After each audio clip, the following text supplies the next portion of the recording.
Hey everyone, it's Hacks. Today I'm going to tell you some dark secrets about the Melee community because I think it's about time for people to hear them.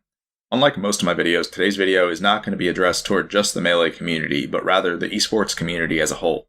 That's because I value a safe future for everybody in esports, and I happen to know that the Melee community is currently engaging in a pattern of behavior that threatens not only itself, but the rest of the esports world as well. Unfortunately, I've watched my entire community be subjugated by this threat over the years, and it doesn't seem that anyone else sees what I see anymore. If they do, then they're either too paralyzed with fear to make an impact, or they lack the platform to do so.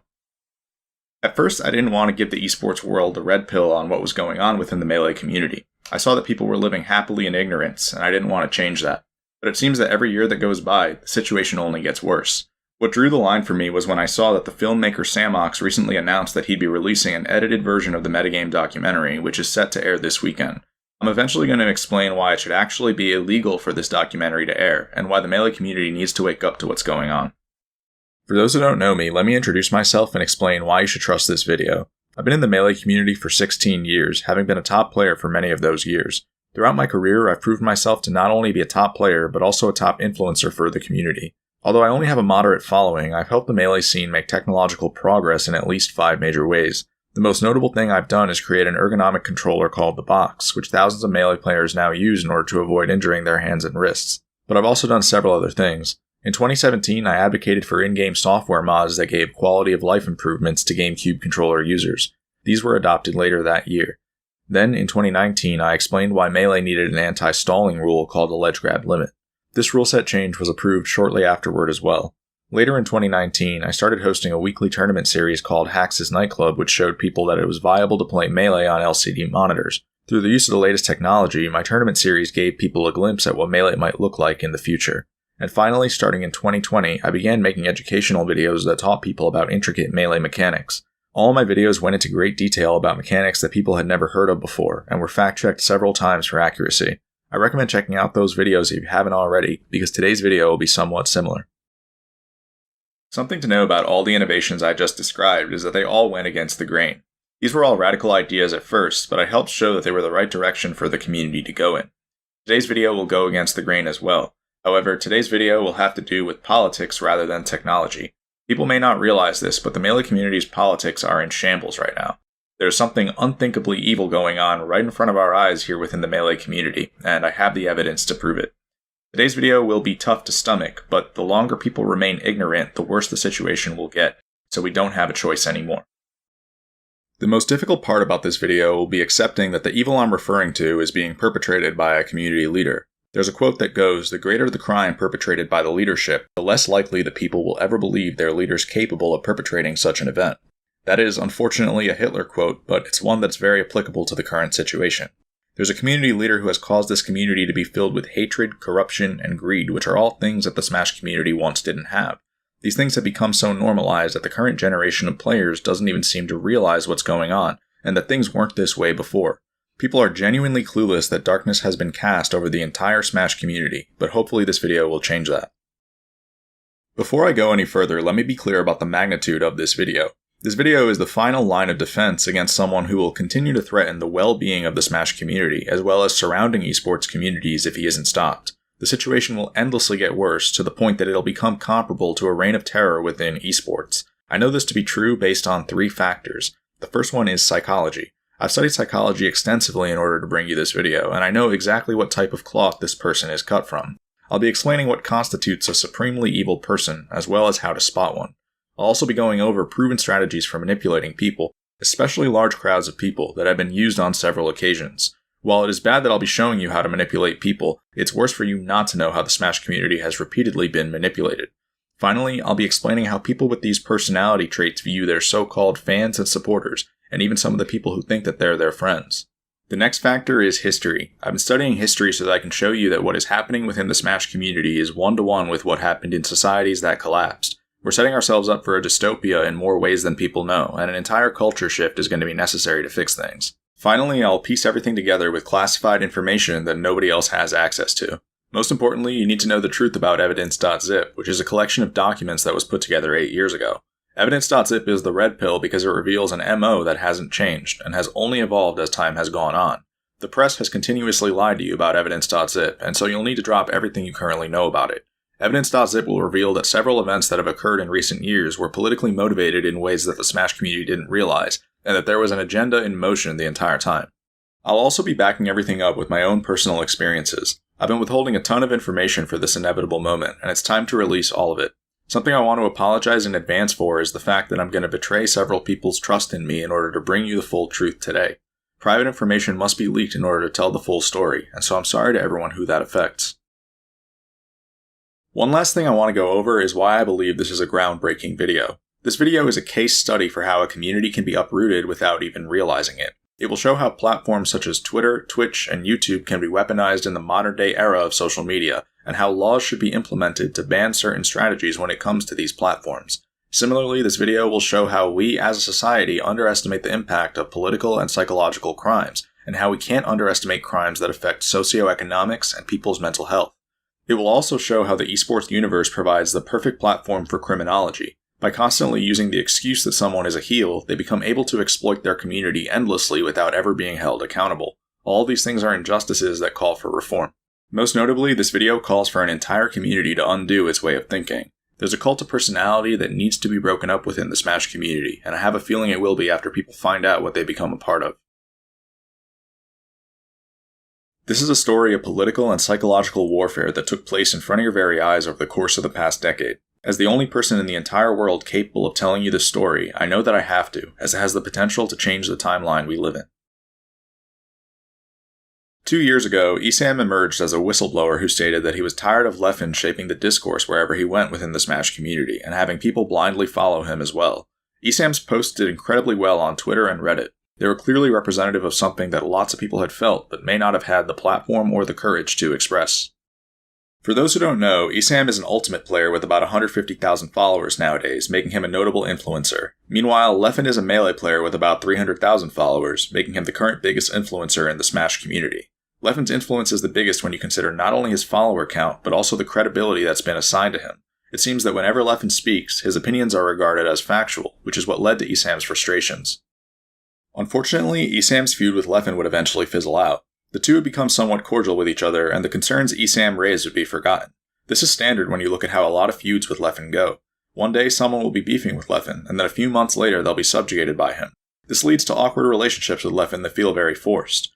The reason this happens is because people eventually realize that beefing with Leffen will cause you to be at war for the rest of your life, and so they give up. Leffen then gets his way, and the cycle of abuse repeats itself. In Esam's case, a whistleblower who raised very valid concerns was lost when he decided that he wasn't willing to keep going. Because time is running out for the Smash community, I'd like to reopen the case. In this video, I'm going to explain to you why Leffen is a disease that can be expected to fully erode the Smash community as well as several other esports communities within the next 10 years. I say this as someone who has known Leffen for exactly 10 years and knows exactly how predictable his trajectory is in terms of both scope and malicious intent. The Smash community simply doesn't understand the crimes that Leffen has already gotten away with, and will continue to get away with if the status quo is upheld.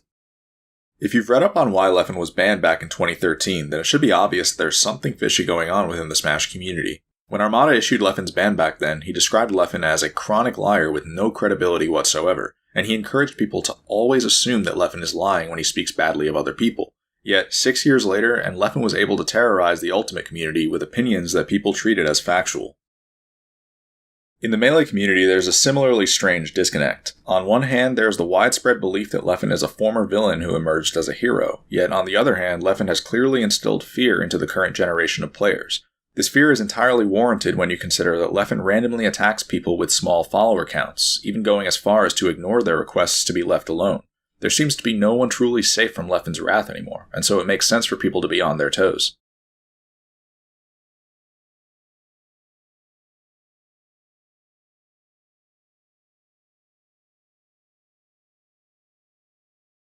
There's only one type of society in which these disconnects exist, and that is a totalitarian society. Under totalitarianism, it may not be entirely clear whether those in charge are truthful and heroic or not. This is because while they give their citizens a place to live, totalitarians deprive their citizens of basic rights by controlling the press, performing mass surveillance, and resorting to state terrorism, which is when the state attacks its own citizens in order to instill fear. The reality is that totalitarians are neither truthful nor heroic, but they make their citizens think they are in order to mobilize them. This is done through either manipulation or force.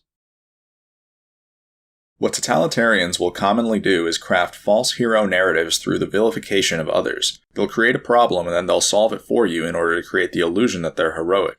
This is why it's important to take a look at where someone's hero status came from, as it could very well be a facade. In Leffen's case, what you'll eventually find is that his hero status was entirely self-engineered. Everything Leffen is remembered as a hero for was a political heist in ways that people didn't consider, and his motivations are much darker than people realize. In general, people don't oscillate between being villainous and heroic in the real world, and if you ever see a disconnect like this one, then it probably means that you've been duped. What happened here is a villain realized that hero status would be beneficial, and so he made it his goal to obtain it. If you look at the current state of the Smash community, it is in line with the totalitarian regime, and that is entirely because of Leffen. It's obvious that Leffen wants full control over the community based on several of his tendencies. A dead giveaway of Leffen's intentions is the fact that he blocks anyone who disobeys him on Twitter, to the point that he probably has thousands of people blocked. This strategy isn't being used by some random person either. It's being used by the person with the highest follower count in the community. When you think about how dangerous this strategy can become over time, it should actually be illegal, and I'll explain why. The beauty of Twitter is that no matter how few followers you have, you can always make an impact. This is because when someone makes a bad tweet, you can always make a very visible reply to it, which is why you see low follower accounts ratioing high follower accounts all the time. When enough people reply negatively to a tweet, the tweet can end up looking terrible. To the person with the high follower account, the people replying are like pests in this case. They're practically latching onto the tweet with a hook shot, and when enough of them do this, it can have a huge impact. However, what the person with the high follower account can do in response is block every single person who dissents from their tweets. I call this strategy pest control. Over time, pest control has a damaging effect on the population because of the way crowd psychology works. Let's say that there are 10 Leffen supporters and 10 Leffen dissenters to begin with. All 20 of these people have an equal right to free speech, and so Leffen's tweets are met with equal discourse on both sides. As time goes on, Leffen makes it clear that he will block every single person he views as a pest. The first thing this does is it scatters the Leffen dissenters. They can no longer reply to Leffen's tweets, which causes them to lose their power in numbers. Because the dissenters' personal profiles are powerless on their own, the supporters are now at an unfair advantage. At this point, the dissenters can choose to do one of three things. The first thing they can do is keep tweeting on their personal profiles, which, like I just said, has no impact. This leads to the second thing they can do, which is give up and stop tweeting. It is highly likely for a dissenter to choose this option once they realize that they will most likely just get harassed if they keep tweeting from their personal profiles. Unfortunately, this leads to the third option.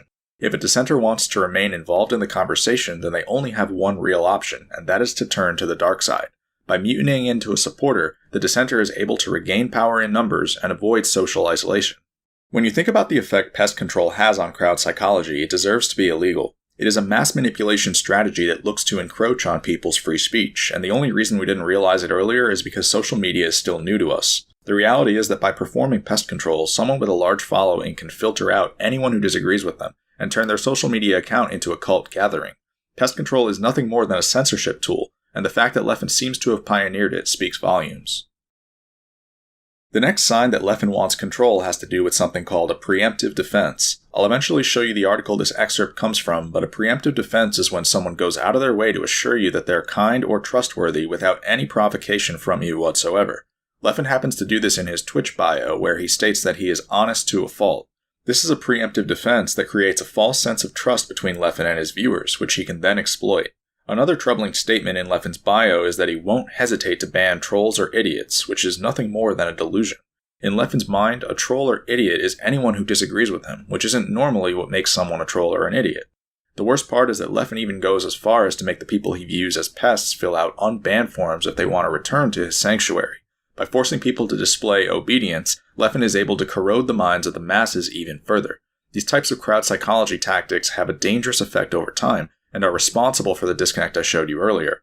Over the course of a few years, it is possible for someone using these tactics to go from being a pathological liar to being widely considered trustworthy. In addition to manipulating large crowds, Leffen also hunts down anyone who disagrees with him on practically anything. He's known to quote retweet people with microscopic followings as to embarrass them, and pressure them to delete tweets that speak negatively of him. It is rumored that he even name searches himself in order to find these people. In 2016, Leffen showed how ridiculously far he was willing to go to censor people when a content creator named Magic Scrumpy made a video called Nerfing Fox. The video didn't even necessarily imply that Fox needed nerfs, it just explained what they would theoretically look like if they happened. When Leffen saw that Magic Scrumpy had even suggested that Leffen's melee character was overpowered, he immediately began tweeting and streaming to turn his fanbase against Magic Scrumpy.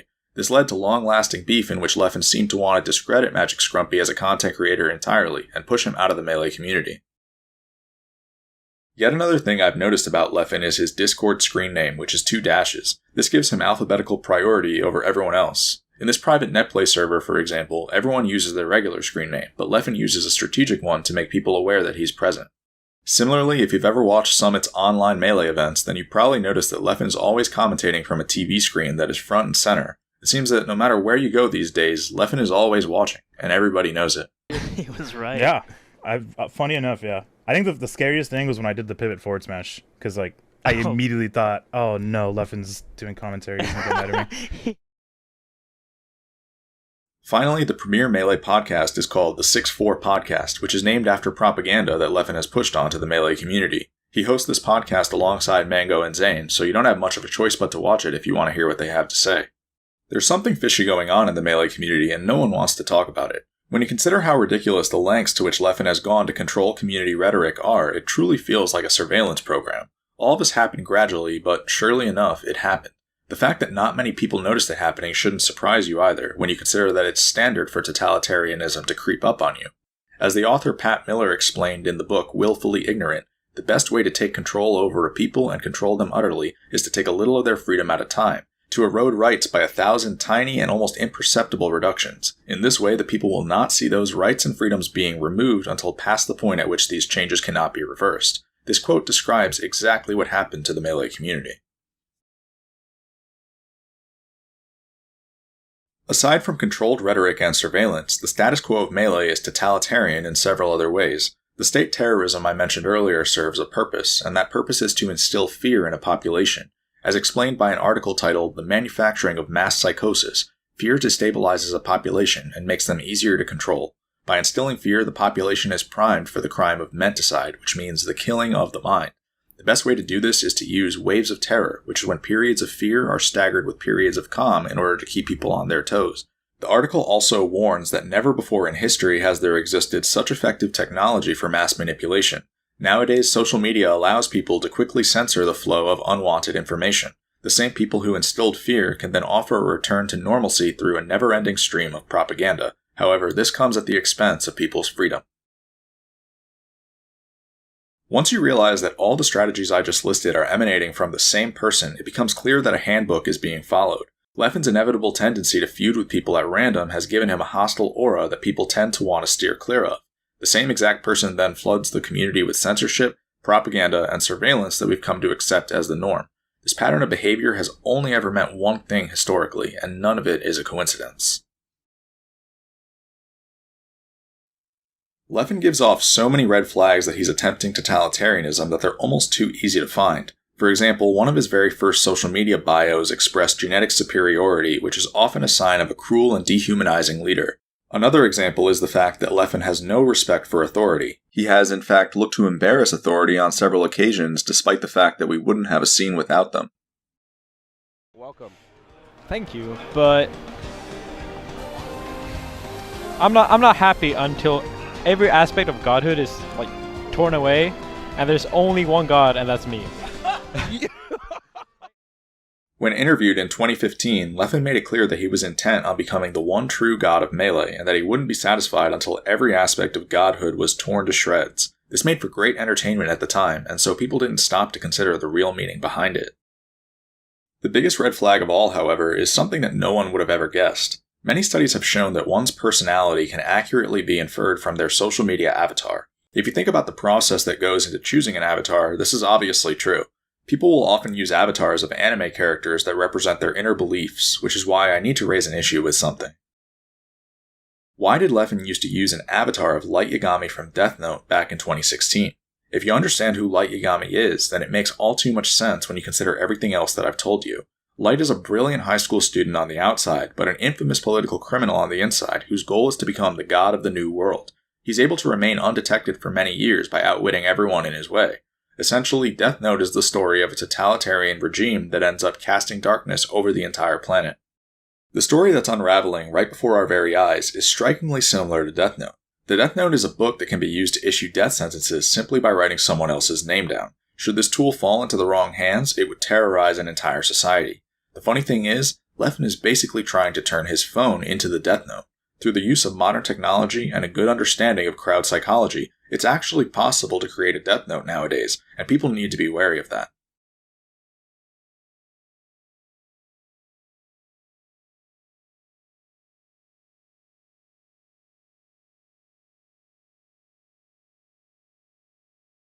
If you look at the avatars and professional photos that Leffen has used over the years, there's something in common with many of them. They're pitch black. Pitch black in terms of not only color, but tone as well.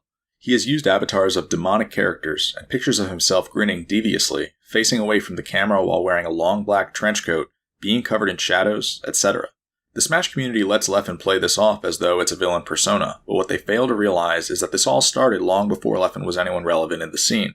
Ever since Leffen's very first Smash Boards avatar, he has presented himself this way. You might be wondering why all of these troubling signs seem to be coming from the same person, so I'll give you the clinical explanation. In psychology, there is a concept called the dark triad that consists of 3 antisocial personality traits: narcissism, psychopathy, and Machiavellianism.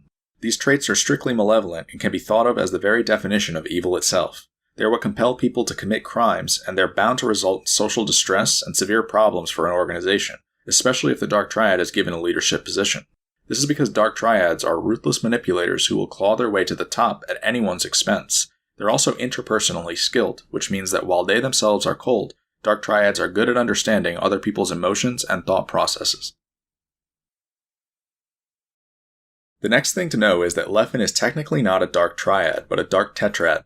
The dark tetrad is a slightly modified form of the triad that doesn't get talked about as much. The difference is that it adds sadism to the list. Sadism refers to the tendency to derive pleasure from inflicting pain, suffering, or humiliation onto others. Not all dark triads are sadists, but Leffen certainly is. This is obvious based on his fake yawns and patronizing pats on the back, as well as the way he conducts himself online on a regular basis. In 2012, Leffen openly confessed to sadism when he stated that he acts like a douche on the internet because he enjoys seeing other people rage, and that doing so colors these empty words. So, how do I know that Leffen isn't just a sadist, but a dark triad as well? There are a lot of ways to tell. For one, the dark triad is the motivating factor behind the totalitarian behavior I described earlier. There's also the fact that studies have shown that trolling and debating issues when posting online signal not only sadism, but also the dark triad. Leffen constantly engages in both of these activities. The correlation skyrockets with trolling in particular, which is what Leffen was originally known for. Part of what this video will do is blow the doors open on the fact that this isn't just a villain persona, but who Leffen really is, and so you'll need to understand the dark triad. The Smash community needs to hear this information, because at this rate, it'll continue to funnel resources into Leffen, and so people need to know who they're supporting. As I said earlier, the dark triad consists of 3 traits: narcissism, psychopathy, and Machiavellianism. Although these traits are often depicted as a triangle, it is more accurate to depict them as a Venn diagram, since they all have overlapping qualities. Furthermore, having even one of these traits makes it much more likely to have the rest. The way the dark triad works is as follows. Narcissism isn't too malevolent on its own, but it mixes horribly with the other 2 traits, making it highly malevolent in the end. This is because narcissism can be thought of as self-admiration to the point that it can be considered a disease. A narcissist needs to be the center of attention at all times and will go to great lengths to make sure it happens. They can't take any form of criticism either, and are highly insecure about their appearance. Narcissists will also engage in bad faith arguments just to abuse people. They will use faulty argumentation and lies as much as necessary to avoid losing an argument. The next trait is psychopathy, which is the most malevolent of the 3 traits. Psychopathy is characterized by antisocial behavior, which means behavior that violates the rights of other people and disrupts society. Psychopaths are also impulsive, selfish, unemotional, and remorseless. Finally, Machiavellianism refers to an ends justifies the means philosophy that involves exploiting and manipulating people in order to gain power. Machiavellians are absent in morality and have a high degree of self-interest. They believe in status over everything and will go to unbelievable lengths in order to obtain it.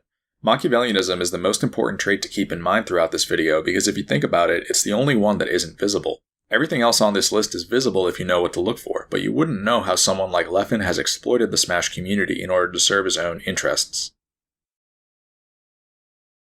Among all of these traits, there are several things they have in common. Dark triads are low in agreeableness and extremely neurotic, which means they're constantly moody and angry. They also lack consciousness and empathy, which means they can't put themselves in the shoes of other people. The most important trait by far, though, is that dark triads are pathological liars. This is because all of their overarching traits benefit from lying. Earlier on, I showed you the term preemptive defense, which Leffen does by stating that he is truthful to a fault in his Twitch bio. The article this excerpt is from is titled 20 Diversion Tactics Highly Manipulative Narcissists, Sociopaths, and Psychopaths Use to Silence You. The article lists plenty of strategies Leffen uses on a regular basis if you scroll through his Twitter feed. These include gaslighting, nonsensical conversations, generalizations, misrepresentations, aggressive jabs described as jokes, a condescending and patronizing tone, and shaming. I'm not going to provide examples of these because you can easily find them by scrolling through Leffen's Twitter feed for even a few seconds. However, there's something called projection that I want to take a moment to go over since it's a little more complicated. Projection, or psychological projection, is when someone insults other people by displacing things that they know to be true about themselves. Projection is a defense mechanism that is used to avoid accountability, and in the case of truly horrific people, it can be very abusive. This is why when Leffen called Magic Scrumpy a cheater, he didn't just call him a cheater. He called him a cheater with a victim complex. It's also why Leffen told Esam that he only cares about things that benefit him, why he called Hungrybox a sociopath, and why he's referred to me as his stalker. Every single one of these tweets needs to be interpreted in the reverse direction because they're all projections, and once you understand that, it becomes clear how wicked of a person Leffen really is. The problem is that not everyone is familiar with projection, and so people actually side with Leffen when he says these things. As you can see, the signs that Leffen is a dark triad have been right in front of us the entire time. Now that you're viewing things from this perspective, I'll show you some examples of each of the 3 dark triad traits, starting with Machiavellianism. Hey guys, it's Leffen here again. I forgot to mention that I'm going to be doing a charity stream this Friday. It's going to be for RAIN, which is the biggest anti-sexual violence charity in the United States. The video you're watching is blatantly insincere just based on the way Leffen raises his voice. He's speaking in a high-pitched voice because he knows that he needs to appear friendly and charitable in this moment, and he doesn't actually feel those emotions. We can't forget that this is the same person who was once banned for being a chronic liar with a manipulative personality, and that this slip-up isn't merely a coincidence. Moving on to narcissism, take a look at this post Leffen made in 2011. Someone had listed a bunch of Melee sets they recommended watching, and they just so happened to sort Leffen's sets individually rather than grouping them. Leffen then commented that he liked how the way the sets were sorted placed more emphasis on himself, which is an extremely narcissistic comment to make. Additionally, Leffen refers to himself as an icon in his Twitter bio and has several heavily edited photos of himself that uphold that belief. Lastly, I'll show you an example of psychopathy. The fact that Leffen used to state that he is really mean in his social media bio is an indicator of psychopathy in itself, but I want to give you a real-world example. When I beat Leffen at Genesis 7, I was wearing a red pair of Adidas pants with white stripes on them. These pants would become synonymous with my run at that tournament. A few months after Genesis 7, someone sent me a picture they took of Leffen streaming. Leffen was wearing a red Adidas shirt with white stripes on its sleeves while editing a digital controller's button layout. Again, this wasn't a coincidence. It was a psychopath's way of showing that he wants revenge. Needless to say, the behaviors you're going to find in this video are completely bizarre, but you might be wondering why I'm making this video now. I'm making this video now because the status quo of Melee is becoming increasingly dystopian, and I've been growing increasingly discontent with it.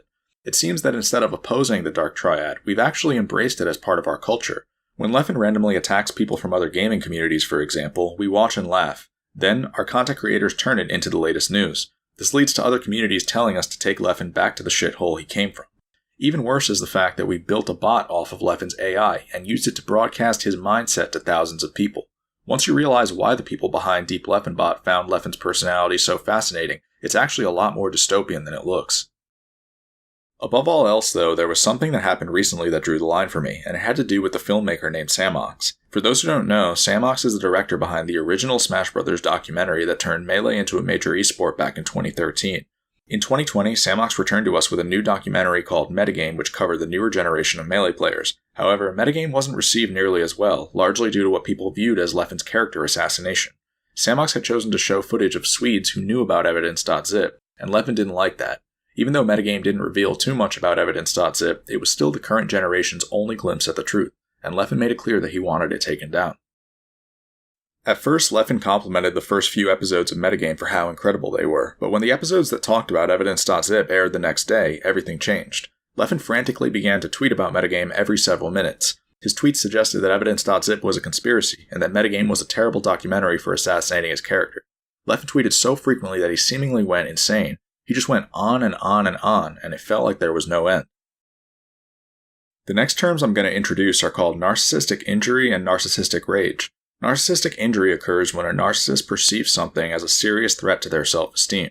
It will happen if the narcissist feels that their true self has been revealed, and that people have caught on to their hidden behaviors and motivations. This triggers narcissistic rage, which when a narcissist goes insane and becomes extremely violent. Narcissistic rage happens at the end of Death Note when the police force finally close in on Light Yagami, the mastermind behind years of political crimes that terrorized the world. After realizing that he's been caught, Light begins to laugh like a maniac and contort his body in strange ways while the police force watch in awe. そうだ。僕がキラだ。 In real life, the way narcissistic rage works is it has two phases. The first phase is an angry outburst, and the second phase is a self-aimed wrath. This means that the narcissist will actually degrade themselves as to suggest that the way they've been insulted is preposterous. Leffen did this toward the very end of his rage when he tweeted a picture of his face edited onto a Dementor, which is a creature from Harry Potter that drains peace, hope, and happiness from the world around it. Although people saw this tweet as sarcastic, it was actually a lot more telling than they realized. The way Leffen responded to Metagame rallied the community in back of him, which put extreme pressure on Samox. Just a few hours after these episodes aired, Samox had already been forced to issue an apology statement assuring people that re-releases of Metagame would be censored to remove all Evidence.zip footage. Many people called this out as revisionist history, but their voices were ultimately drowned out. The problem with this entire situation is that if you think about it, Samox was screwed ever since the moment he decided to cover Leffen at all. This is because Samox could have gone in one of two directions with Metagame. The first one was to tell the truth, which is what he did. Samox is a professional filmmaker who's probably never not told the truth in his career, and so he approached the situation the same way as usual. But what Samox didn't know is that he was catering to an audience that had never heard the truth about Leffen before, and couldn't believe the truth when they heard it. This caused Samox to break his obligations as a filmmaker by agreeing to censor the truth. On April 24th, Samox doubled down by announcing that he'd be returning in June with a new episode of Metagame that would focus on Leffen, as well as new interview footage. In other words, propaganda. This announcement is the pinnacle of how dystopian the Melee community has become. Rather than hear the truth, we would prefer to rewrite history in a way that glorifies people who don't deserve it. It's gotten to the point that we'll ostracize filmmakers who try to do the right thing for us, and make them come crawling back to us with propaganda in order to redeem themselves. After seeing what happened to Samox, I realized that this community was desperately in need of some factual information, and so I decided to make this video. The way this generation got here in the first place was through propaganda. TSM and Red Bull committed one of the biggest sins in esports history when they decided to erase the truth about Evidence.zip and lie to people instead. The documentaries, interviews, and articles that these companies have put out in the past several years are nothing short of the most aggressive brainwashing campaign I've ever witnessed. It's almost as if nothing the media has told you is true. Leffen sponsors have made it seem as though he's a cheerful and positive role model, and they've had friends and family members testify on his behalf as well. This false narrative is amplified by interviews with other community members who know nothing about the truth either. Red Bull even titled their documentary series Evidence.zip and portrayed Leffen's ban as a hero story, as if he was a phoenix rising from the ashes. It gets worse when you consider that Leffen surely influenced the narrative of these documentaries and had final say over all of them. Now, we're somehow at the point where I'm the last one left in Smash who knows the truth. I promise you that after I tell you the truth, every single piece these companies have ever put out about Leffen will be remembered as political terrorism. Back when I showed you the quote that explains how totalitarians gradually encroach on human rights, there was an implication that things can reach the point where it is too late. This is why the quote reads, "until past the point at which these changes cannot be reversed." If you look at the current state of the media, the Smash community is rapidly approaching a checkmate situation. Leffen has professional propaganda, a social media sanctuary they created by blocking thousands of people, and a podcast named after his rhetoric. He will mob you on Twitter if you speak his name, and he has successfully defamed YouTubers whose views weren't in line with his. He's also on your TV screen when you tune into tournaments he isn't playing in. What the community is now agreeing to do is erase the one shot they had at learning the truth, and replace it with propaganda instead.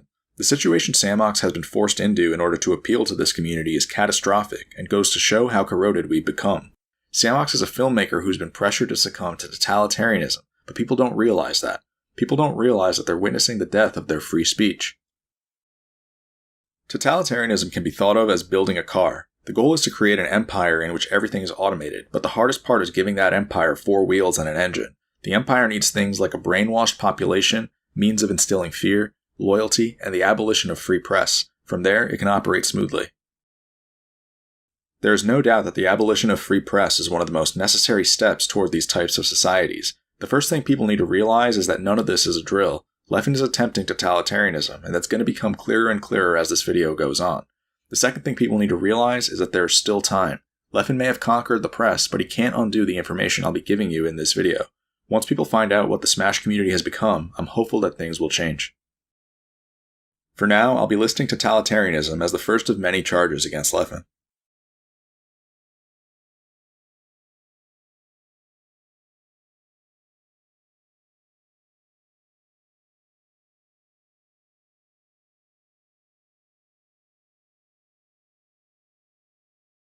I'm now going to tell you the true story behind Evidence.zip.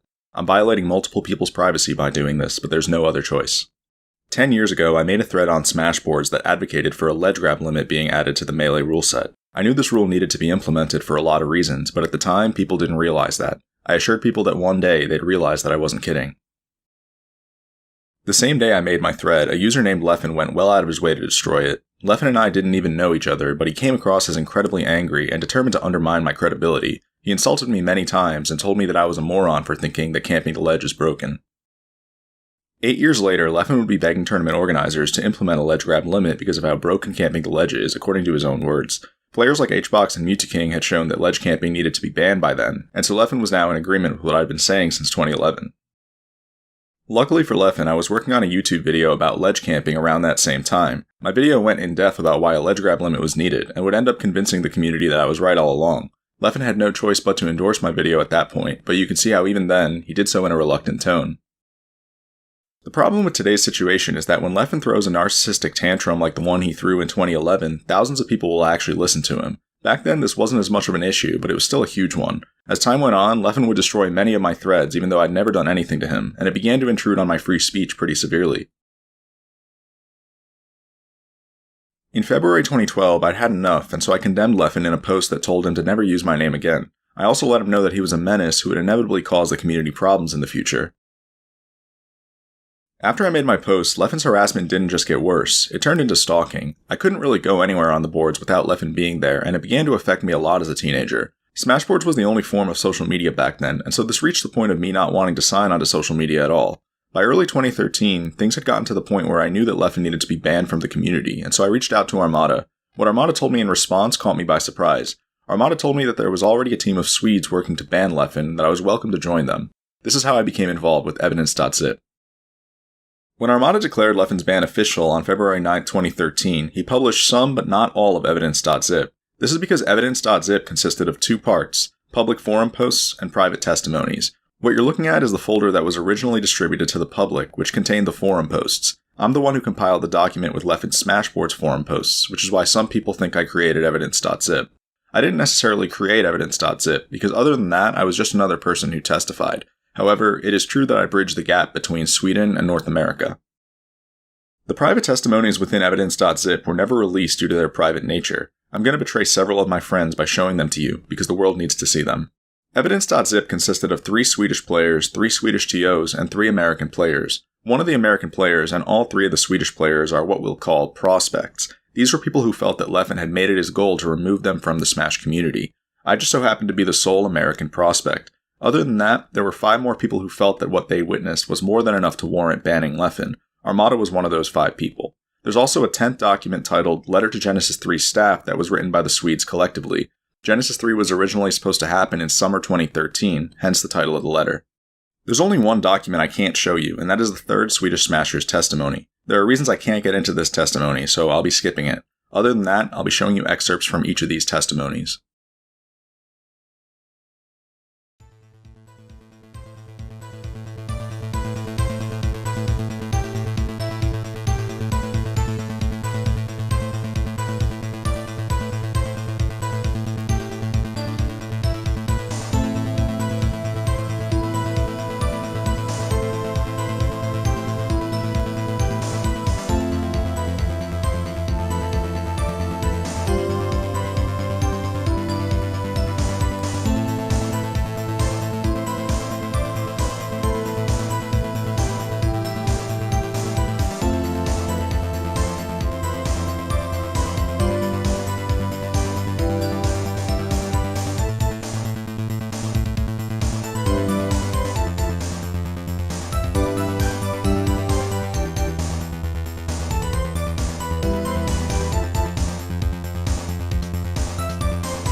After reading these testimonies, it should be clear why I've been telling you that this community will be destroyed in another 10 years. We've been on a time bomb this entire time, and the press has done nothing but cover it up.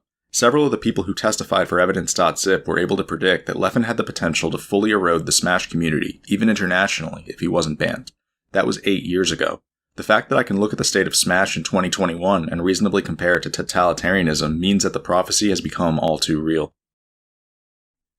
Throughout his career, Leffen has lied about the origins of Evidence.zip. Clearly, it wasn't the conspiracy he wants you to believe it was. Evidence.zip was a collective warning that Leffen is a dark tetrad with the potential to fully erode the Smash community, and the fact that this was kept hidden from people is nothing short of a travesty. An especially important quote from Evidence.zip that I want to highlight is one from Armada's testimony. This is the quote that states, "At one point, Leffen basically told me and another Swedish smasher that he thinks humans shouldn't show as much respect toward each other as they do most of the time." This quote reveals that Leffen is not only a Machiavellian, but high on the Machiavellian scale, meaning he believes that empathy is naive and that deception is necessary in order to get ahead. Essentially, high Machs view people as chess pieces that can and should be used in order to serve one's self-interests. I'm pointing this out because, as I told you earlier, Machiavellianism is the most important dark triad trait to keep in mind. It is the trait that will cause us to have to go back and reinvestigate several of the things that Leffen has done in order to determine how they may have been politically motivated. As you'll eventually find out, you should never underestimate the degree of bad faith and pathological lying that high Machs such as Leffen will utilize. Another important aspect of Evidence.zip is that it reveals Leffen's MO. From an early age, Leffen showed that he would latch onto prospects who he'd choose on a whim, then hunt them down until their careers were over. He would go to any lengths necessary to defraud these prospects, using strategies such as blackmail, gaslighting, and rumor spreading in order to ruin them. At first, these prospects seemed to be limited to those with physical or mental handicaps, but as time went on, Leffen began to target people for political reasons as well. I know this because I was the first person he chose for these purposes. In my case, Leffen seemed to dislike the fact that I had respected opinions that could potentially challenge his rhetoric, and so he wanted me gone. Unsurprisingly, Leffen has continued to target people who could challenge his market share for similar reasons in recent years. This would happen right in front of everyone's eyes, but it was well disguised, and so people failed to realize that there was a pattern.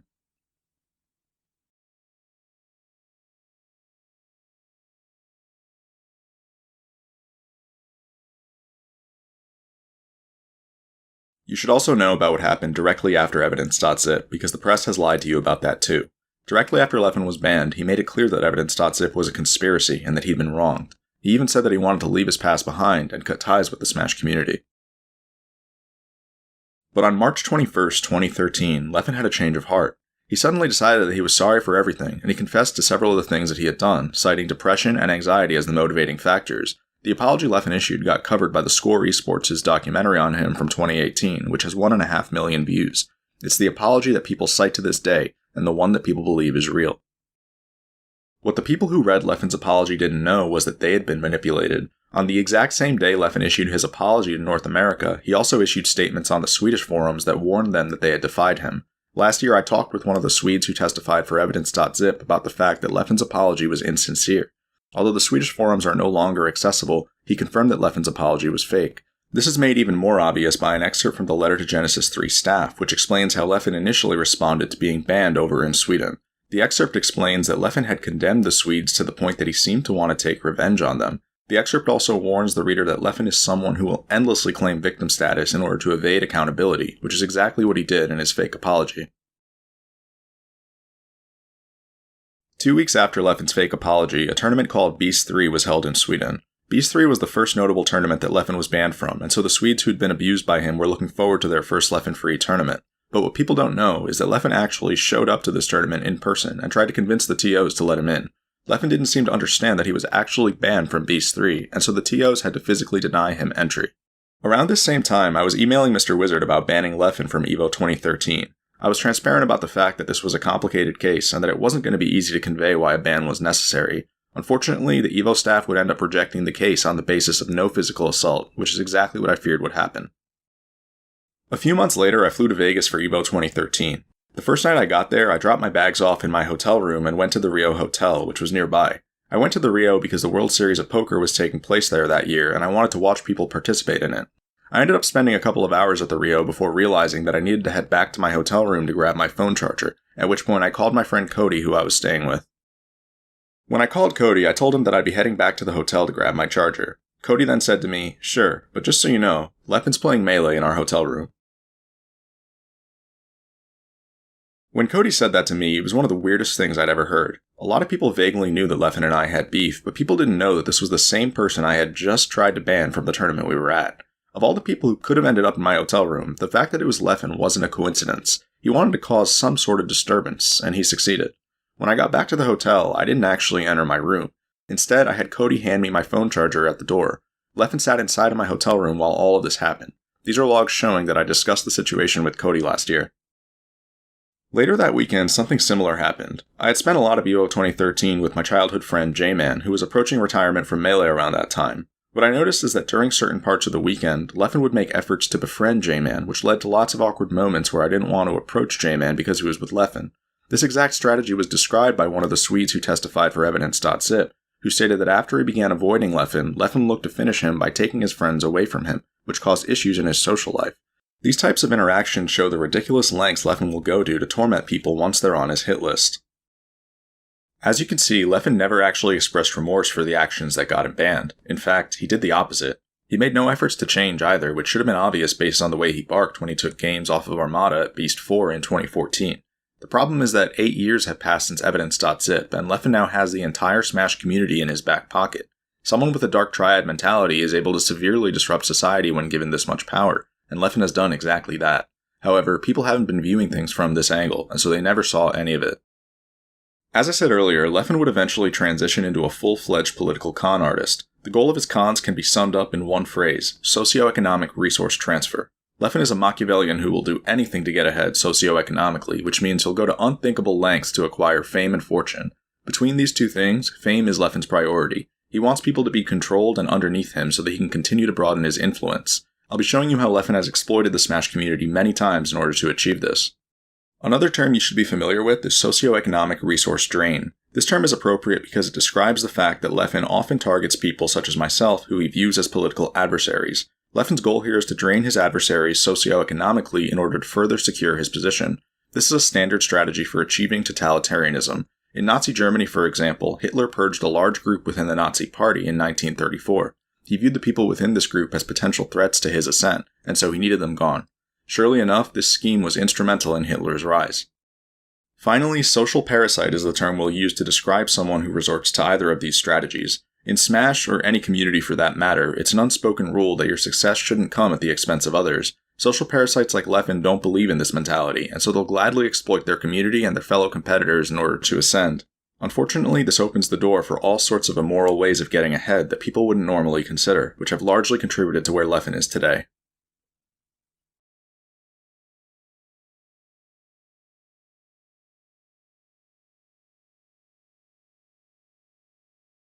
Now that the stage is set, I'm going to begin listing manipulation tactics that Leffen uses on a regular basis. The first one is called the totalitarian tiptoe, or tiptoeing for short.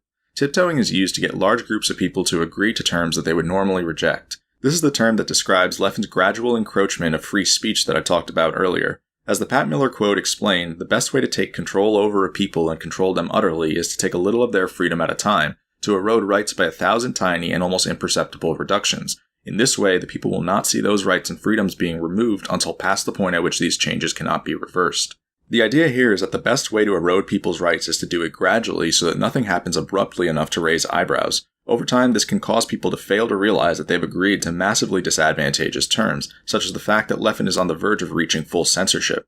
Basically, don't skip from A to Z or else people will notice. Instead, advance a couple of letters at a time. Now that you know about tiptoeing, I want to start by showing you that nothing has changed since Evidence.zip and that Leffen is still the same malicious person in the year 2021. At the very end of last year, I announced that I'd be hosting an online version of my tournament series Hax's Nightclub starting on January 2nd, 2021. The trailer stated that I'd be hosting a tournament every Saturday that didn't already have a tournament happening on that date. This is standard practice in the Smash community. We host tournaments for the good of the community, and so we don't overrun each other's tournaments. On January 2nd, my staff and I hosted Hax's Nightclub. There were 567 entrants and the event was a huge success, but what a lot of people didn't understand is why Hax's Nightclub never happened again after that date. The real reason is very complicated. On January 3rd, the day after I hosted Hax's Nightclub, Leffen announced that he'd be starting up a weekly tournament series called Levo. To enter Levo, people would have to subscribe to Leffen on Twitch. Levo was going to happen every Saturday, which normally would have meant that it was overrunning Hax's Nightclub. The catch, though, is that Levo was a European event, and so no one batted an eye. Not even my staff saw what Leffen had just done, but I knew precisely what this meant. Leffen was tiptoeing, and he would soon look to overrun Hax's nightclub entirely. If Leffen had announced the North American event on Saturdays, it would have raised too many eyebrows, so what he needed to do instead was take baby steps. Within a few weeks, he was inevitably going to expand Levo to North America. Once I saw this, I knew exactly what I needed to do. I was going to trade my entire tournament series to mount my case against Leffen, and so I shut down Hax's nightclub. The interesting thing, though, is that nobody knew there wasn't going to be another event. Not even my own staff knew the truth. I'd begun to lie to everybody by telling them that the next event would be on January 23rd. I even announced this in the Hax's nightclub Discord server. The reason I announced January 23rd as the next date was because there were upcoming tournaments on the next 2 weekends, and so if I was actually going to host another event, then I would have had to schedule around them. But I was only looking for one thing here, and that was to make Leffen take the next step on January 23rd. I would then be able to show this to people later. The tournament that happened the week after my event was called Galint. I ran fake ads at Galint because I needed to be absolutely sure that Leffen would see them. The ads said that the next Hax's nightclub would fall on January 23rd. Then, on January 14th, the inevitable happened when Leffen announced that the Levo he'd be hosting on January 23rd would have a North American bracket. Because of how inconspicuously Leffen slipped this in, no one even noticed that he had just overrun another tournament. January 23rd is also when Leffen would start calling it Saturday Night Levo, which is a direct shot at Hax's nightclub. Before I go any further, let me explain why this is so significant. Leffen wanted to overrun my tournament in order to weaken his longtime adversary. However, he knew that if his original announcement on January 3rd said that he'd be hosting a North American tournament on Saturdays, people would have brought up the fact that the East Coast had just gotten a major tournament series, and that he was blatantly overrunning it. So instead, Leffen started by hosting an EU-only tournament. Then, 2 weeks later, he slipped in an announcement that he'd be adding a North American bracket. This allowed Leffen to overrun Hax's nightclub without anyone noticing. The steps Leffen took reveal a high degree of Machiavellianism. Not only does this show that Leffen has the capacity to manipulate the community, but it also shows complete disregard for the community. Whereas Hax's nightclub was a free event, Levo requires you to sub to Leffen on Twitch, which means Leffen was willing to take a free event away from the community. This also shows the capacity for resource transfer, resource drain, and socially parasitic behavior. Leffen's con may have been directed at me, but he was willing to exploit the community in order to execute it.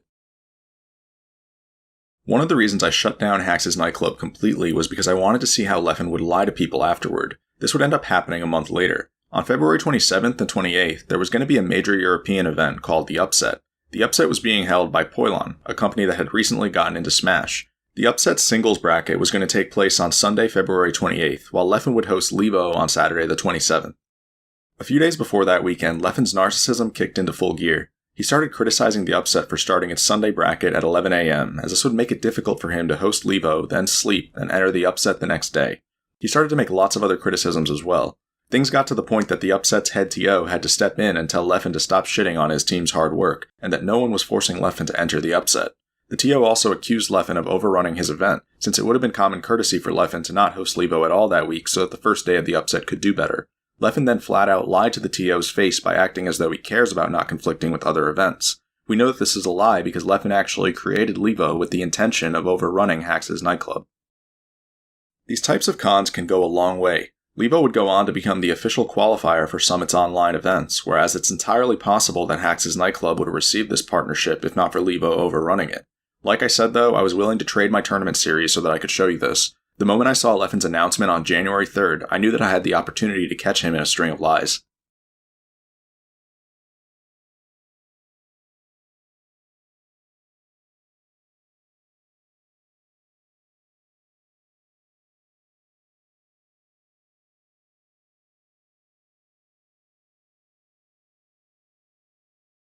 The crazy part is that in January, Leffen launched not one but 2 political cons at me. While all of this was going on, there was another con aimed at the box, which is the ergonomic controller that I sell. The con began on January 5th when Leffen tweeted that he'd be live streaming a review of a box he just got in the mail. This was yet another tiptoe. Just like when Leffen tiptoed by announcing Levo, he was now tiptoeing once again. To show you how obvious it is that this was a tiptoe, consider this Instagram post that Leffen made in 2017 in which he claimed he'd be showcasing notched GameCube controllers. Leffen then posted his so-called notch showcase to YouTube and started to say things like these within the first few minutes.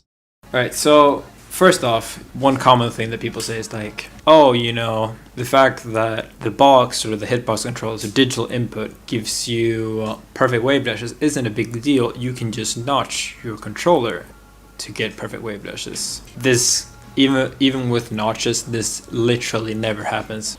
Truck Jitsu said, this isn't a good reason. You can just make the box, you can just modify the box so it's less than perfect. No, you can't. It's not really that they're objectively better.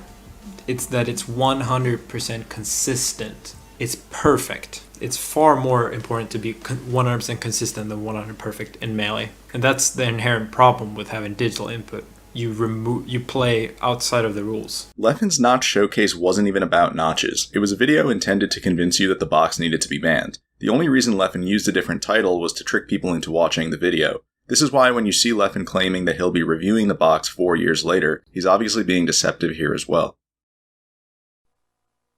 They both are kind of fingerprint magnets, but I think the box is worse.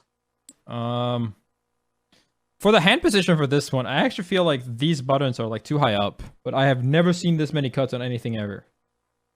It has a billion small cuts. Within the first few minutes of Leffen's review, it becomes pretty obvious that he's tricked people into watching a stream of him ripping into the box the entire time. I don't actually care about the comments you heard him making just now, but the comments that came afterward are the ones that would end up causing huge problems. For me, I might actually swap so that this button is Z, so I can grab like this, and so that I can L cancel with R. Because I think L canceling with R is better than with light. A lot of people will not agree with me, but I am very sure about it. Leffen had begun to spout factually incorrect information about L canceling in Melee. He was then using that information to tell people that the box is designed incorrectly and that 2 of its button locations should be swapped. To show you what I mean, here's a diagram of the box's button layout. The 8 buttons being highlighted in blue are called home row buttons because they're the ones that you rest your fingers on. As you can see, the Z button is on the home row. This is a crucial design decision that Leffen was contesting by telling people that Z should be swapped with R. The reason you heard him give for this is that digital L cancels, which are performed with L or R, are allegedly better than analog L cancels, which are performed by lightly pressing L or R or pressing Z. Therefore, there should be a digital L cancel button on the home row, according to Leffen. As the person who spent 4 years designing this controller, I'm going to explain in detail why Leffen's button layout should never be used. The first thing to know is that Leffen is incorrect in telling you that digital L cancels are better than analog L cancels. It's actually the other way around. I ended up having to make a YouTube video about this in February because of how much misinformation Leffen would end up spreading. There have also been other YouTube videos about why you should analog L cancel, such as the one Mike Hayes made a few years ago. Since I don't expect everyone to have seen these videos, I'll give you a brief rundown of why analog L cancels are better. Analog L canceling is better than digital L canceling because it doesn't force you to pair your L cancel input with a tech input. Even without much of an understanding of Melee, it already isn't hard to tell why analog L canceling is better. It's rarely ever best to tech at the exact same time you L cancel, and even if you wanted that, you could just manually input a tech. The first reason it's better to separate your L cancels and techs is because it increases your L cancel window. This is because when your character enters hit lag, you can input an L cancel just fine, but a tech input will actually cause a tech lockout. Meaning, if Fox presses L during hit lag in this situation, it'll become impossible for him to tech the shine that he gets hit with, and so he shouldn't do so. What Fox should do instead is analog L cancel by pressing Z during hit lag, then input a tech afterward. This lets Fox take advantage of perfectly good hit lag frames for his L cancel input. The second reason you should separate your L cancels and techs is because it increases your tech window as well. This is because if you digital L cancel, then you have to press L or R by the first landing lag frame at the latest, otherwise you won't L cancel. However, if you analog L cancel, then you become able to tech after the first landing lag frame. Since you often don't get punished until several frames after you land, this means you increase your tech window. The explanation I just gave can be visualized with this graph, which shows that analog L cancels let you take advantage of hit lag frames for L canceling without locking yourself out of tech, and landing lag frames for teching. This will always result in equal or bigger windows for both of these techniques.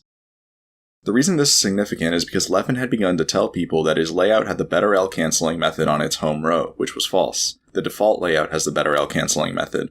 Additionally, there are several other reasons for why you should never use Leffen's layout. For one, the only actual benefit his layout gives is that it puts wave dashing on the home row, but this is practically cancelled out by the fact that grab isn't on the home row.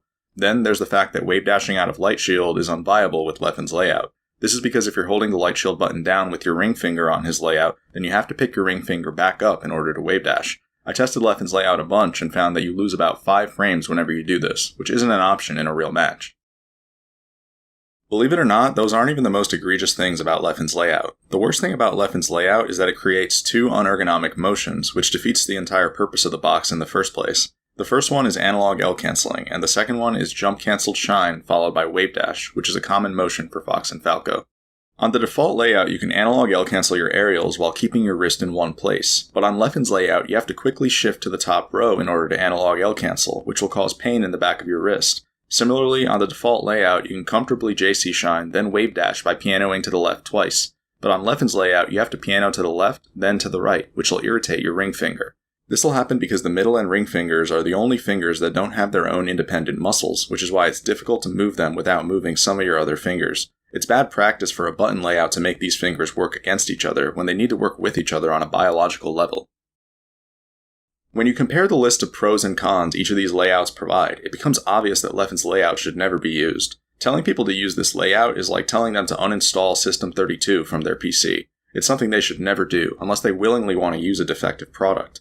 The problem is that Leffen's narcissism compelled him to find something wrong with the box at all costs. He couldn't just conform to using the box. He needed to coin his own layout, even if it meant misleading people about Melee.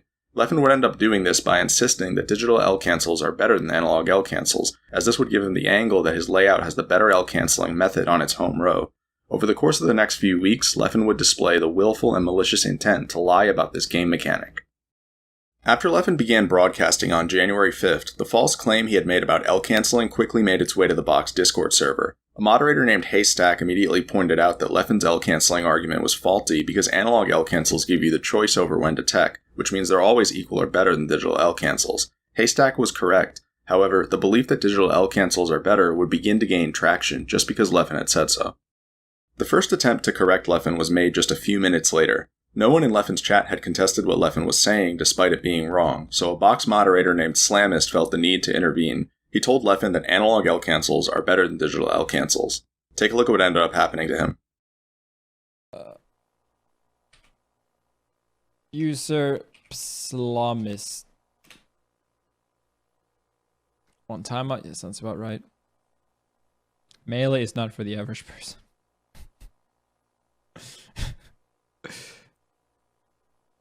Light press, hard press? Yeah, I mean, this guy's just full of shit.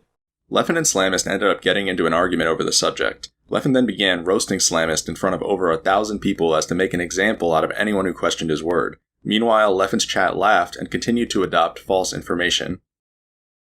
I'm not saying, to be clear, that I know the best layout.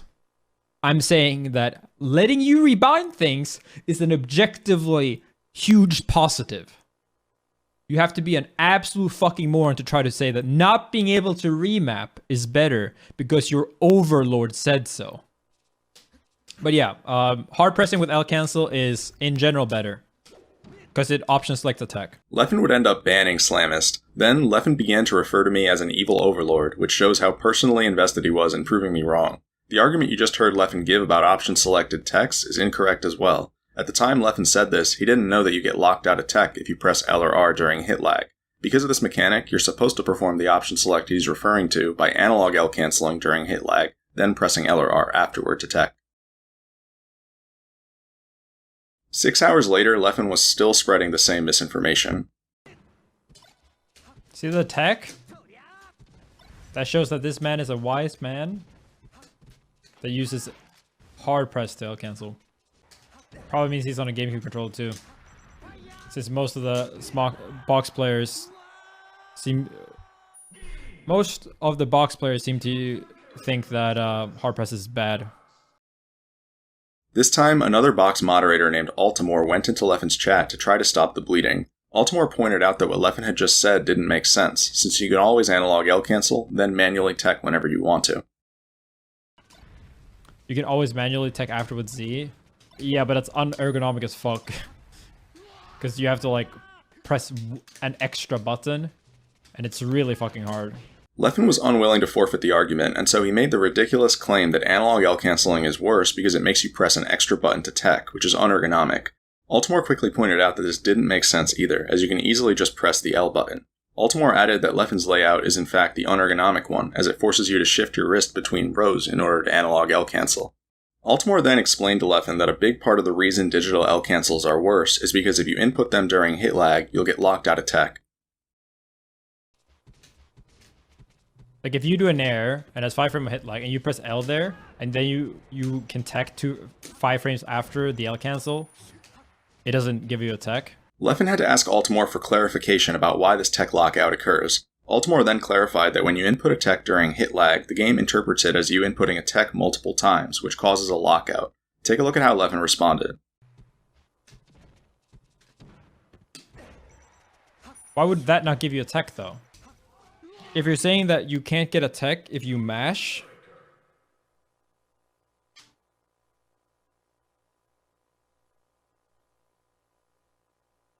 can't mash tech. Leffen's response revealed that he didn't know one of the most basic rules of teching, which is that you'll get locked out of tech if you mash the input. Another person in Leffen's chat even intervened to correct him about this detail. At this point, Leffen absolutely needs to forfeit the argument. He flat out doesn't know what he's talking about and needs to educate himself on several mechanics before continuing. Any normal person would realize that they're in the wrong by now, but take a look at what Leffen does instead.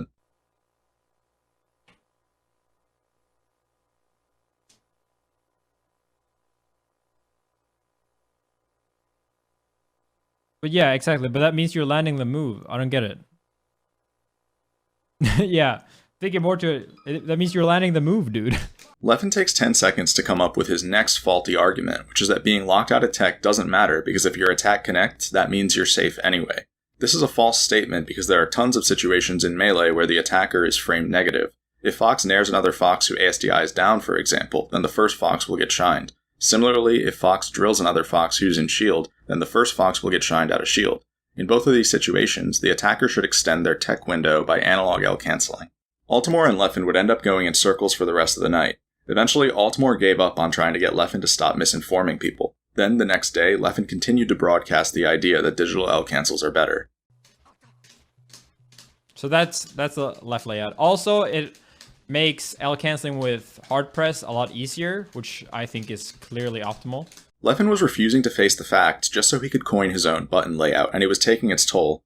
The misinformation he was spreading would start to cause mass confusion. Less experienced players were rapidly beginning to believe that the box was designed incorrectly, and that they should L-cancel the wrong way as well. It was eerily similar to when ESAM complained that Ultimate players were treating Leffen's word as law.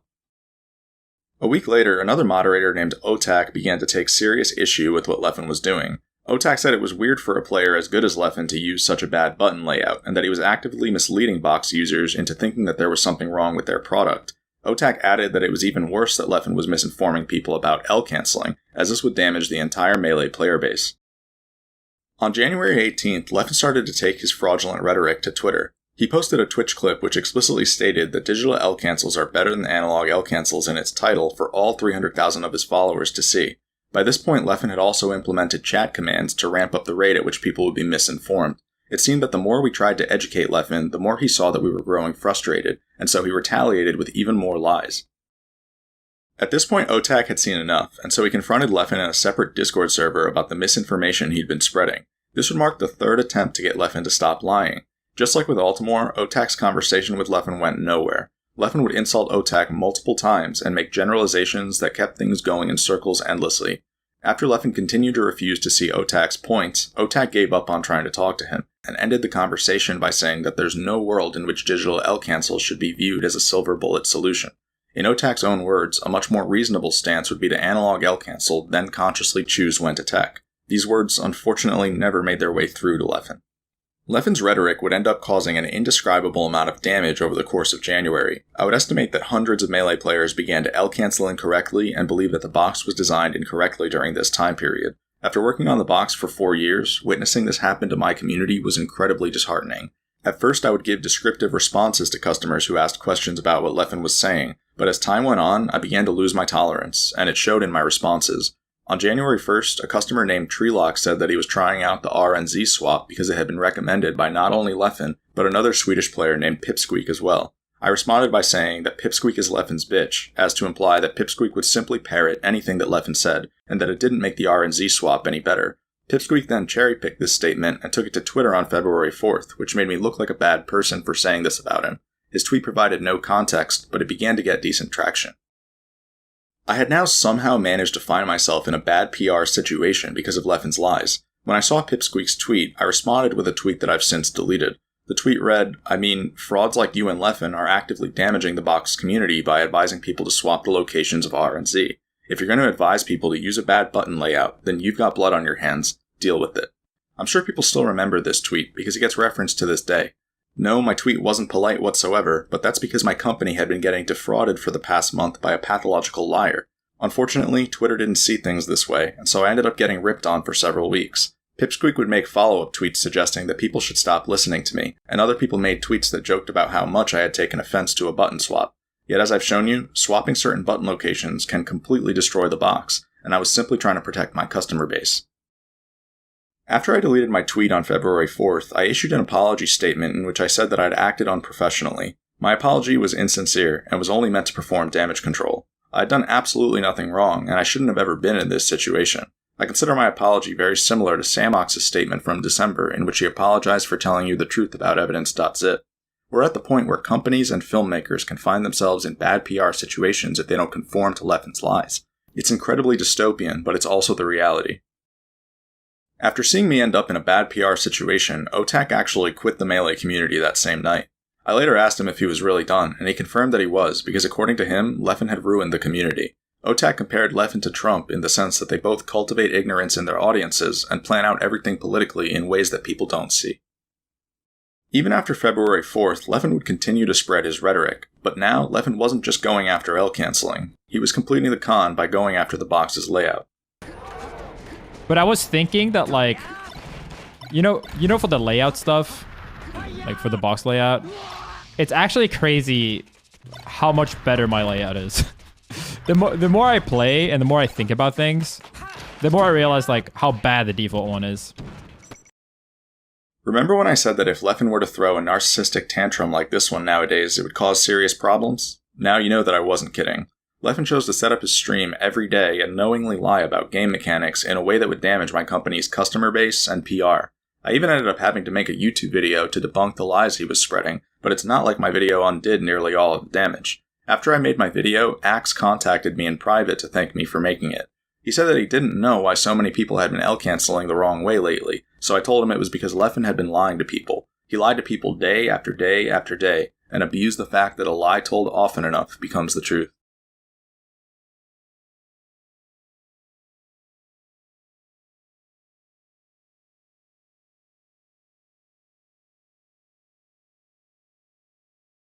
Back in 2013, Evidence.zip told us that Leffen was a dark triad who would engage in this type of deceptive behavior. We're now in 2021, and clearly nothing has changed. So the question is, what did Leffen do between 2013 and 2021 that had dark motivations people weren't considering? As it turns out, he did a lot.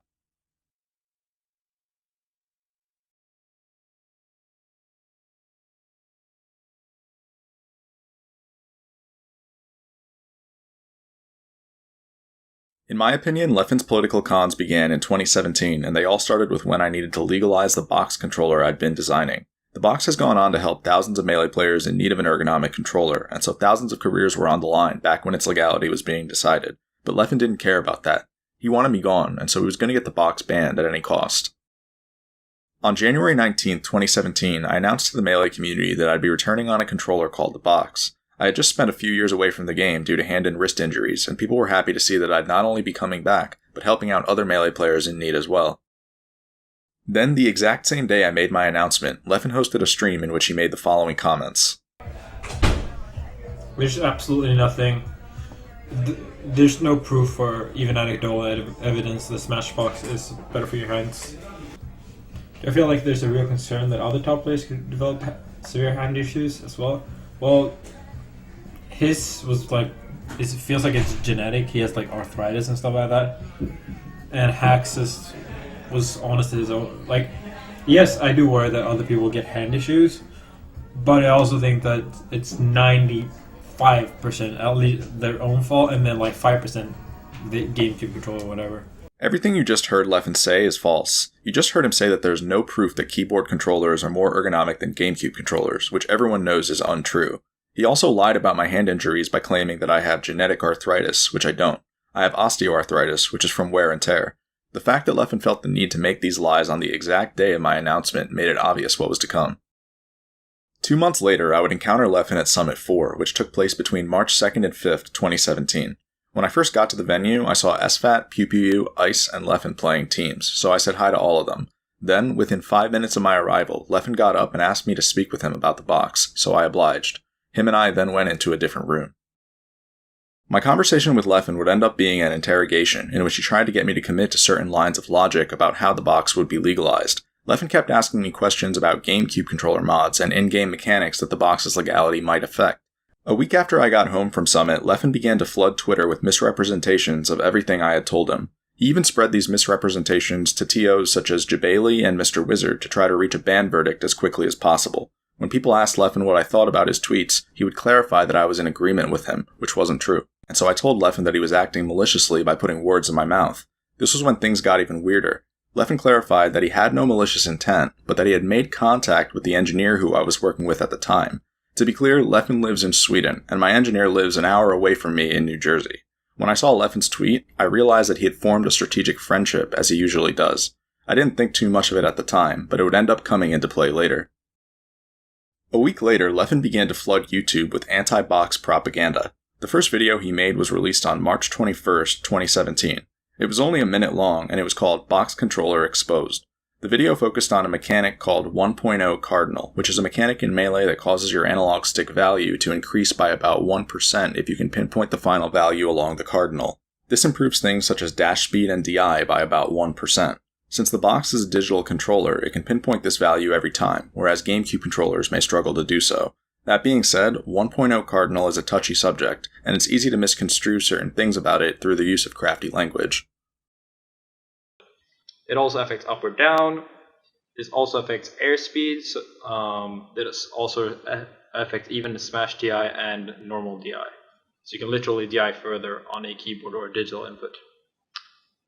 Do what you will with this information. Leffen's video is incredibly disingenuous for several reasons, but the public didn't realize this.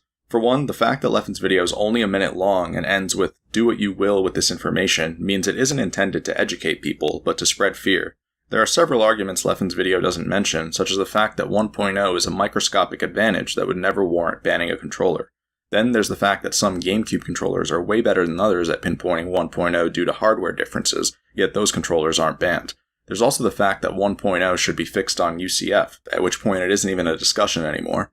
Leffen's video wasn't intended to be truthful about any of these things.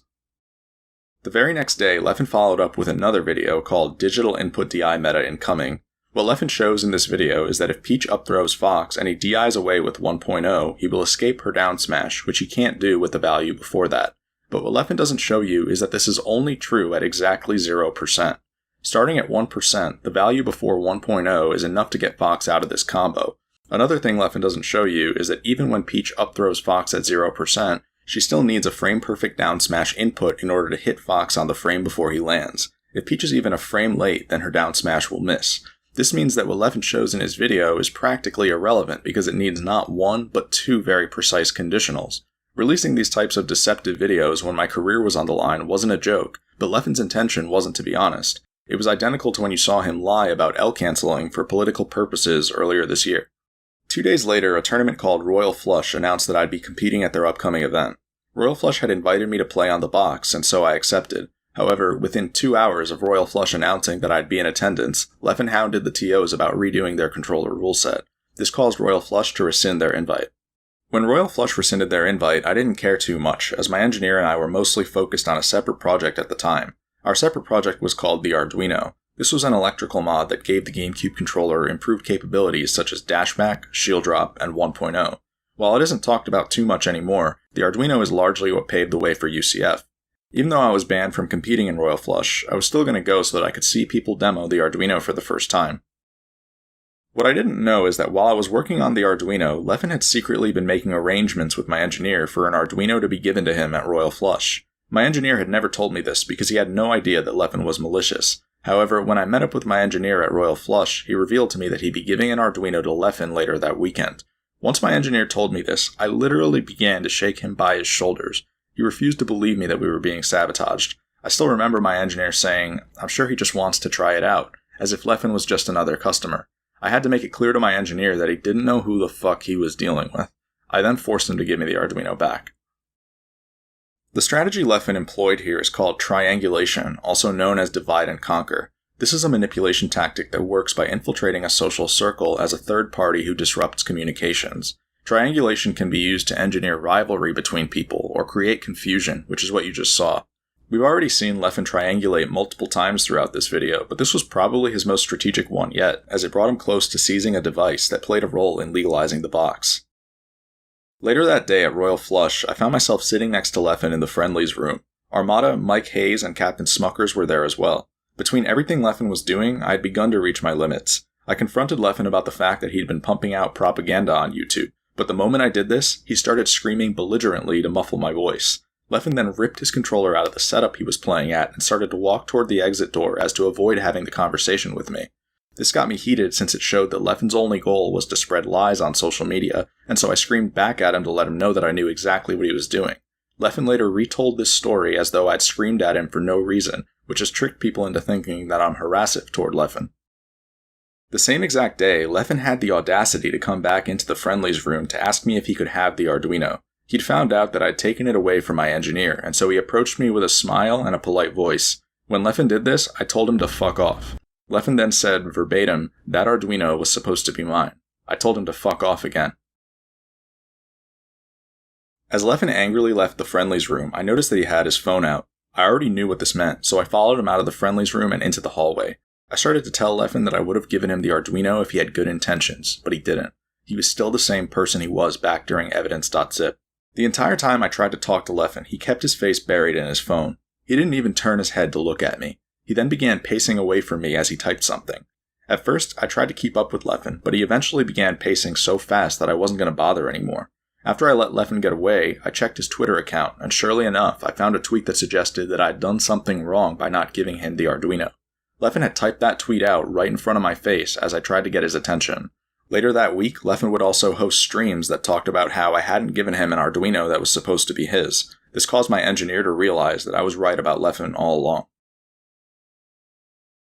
Leffen would continue to flood YouTube with anti-box propaganda during this time. All of his videos were intended to fearmonger and spread misinformation. He would misconstrue several game mechanics, and continue to challenge the fact that ergonomic controllers were even necessary. The lengths he was going to destroy me were unbelievable. Eventually, I couldn't take any more of Leffen's abuse. At Smash and Splash 3, I saw him lose to Zane, which was a major upset at the time. This led to me taking a shot at Leffen on Twitter. I called him out for losing despite the fact that he had notches, which he had constantly been misrepresenting in order to get the box banned.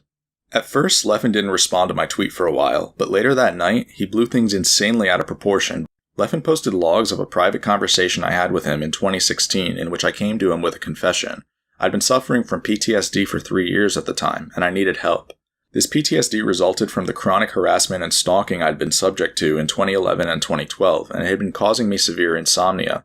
The reason I used to have PTSD is because I didn't understand psychopathy back when I was a teenager, and so I didn't understand why someone was stalking me so obsessively. Apparently, when I gave Leffen this information, he viewed it as a way to stalk me again in the future while blackmailing me. It's still probably the most evil thing I've ever witnessed. After Leffen posted these logs, he tweeted that he had tried to be nice to me despite how terrible I'd been to him. I know it's hard to believe, but Leffen really did tweet that. Tons of people then told Leffen to take the logs down, so he did. However, when someone told Leffen that he shouldn't have posted the logs under any circumstance, Leffen claimed victim status and told him that he couldn't take my harassment anymore. To be clear, I never harassed Leffen during this entire time period. I only ever confronted him because he was trying to end my career. The same person then pressed Leffen about the fact that it still wasn't okay. This was when Leffen referred to me as his stalker. It's very important to realize that this was a projection, and that Leffen was openly confessing to the fact that he stalks me, just as he was confessing to several of his other flaws back when I showed you some of his other insults. After Leffen projected, he told the person that he was done speaking with them since they insisted on victim blaming. This interaction shows exactly why Evidence.zip urged the reader to understand that Leffen will always claim victim status, and that they need to be able to see through it. Less than a week after this all happened, I released my Arduino project to the general public. Leffen tweeted within a few hours to encourage people not to trust me, and to view my work as if it was research funded by a cigarette company. When I released lengthy box documentation a year later, Leffen made the exact same tweet. Ironically, my box documentation contained nothing but factual information. There was even a long chapter on 1.0 Cardinal, the mechanic that Leffen had spread propaganda about in order to get the box banned. If not for Leffen, I never would have had to write this chapter, but I needed to debunk all the lies he'd been spreading. Leffen ultimately failed to ban the box, but his intentions were clear the whole way through. He wanted to remove me from the community at any cost, even if it meant banning a controller that thousands of people would end up needing. Looking back at it, Leffen's success would have been catastrophic. It would have cost so many players their careers. Between all the cons Leffen's launched at me, there's been a common denominator. He doesn't give a shit about this community. When Leffen wants to defraud someone, he will do it no matter how much collateral damage it causes. So far, you've seen him overrun a free tournament series, teach people to L-cancel the wrong way, and convince people to desecrate their ergonomic controllers. 4 years prior to that, he tried to deny people the right to even use an ergonomic controller in the first place through blackmail and propaganda. Leffen was the only beneficiary in all of these situations. At this point, one of the biggest mysteries is surely how Leffen ever managed to attain hero status within the Smash community. He's done absolutely nothing heroic this far in the video, yet he somehow made people think this to be true of him. The way Leffen achieved hero status was through a series of political cons that would take place over the course of the next 3 years. This is because narcissists will strategically claim victim status and hero status in order to get ahead. Victim status, which you've already seen Leffen claim, allows the narcissist to evade accountability, while hero status allows the narcissist to mobilize people underneath them. But to obtain hero status, the narcissist must create a common enemy, which often comes at the expense of innocent people.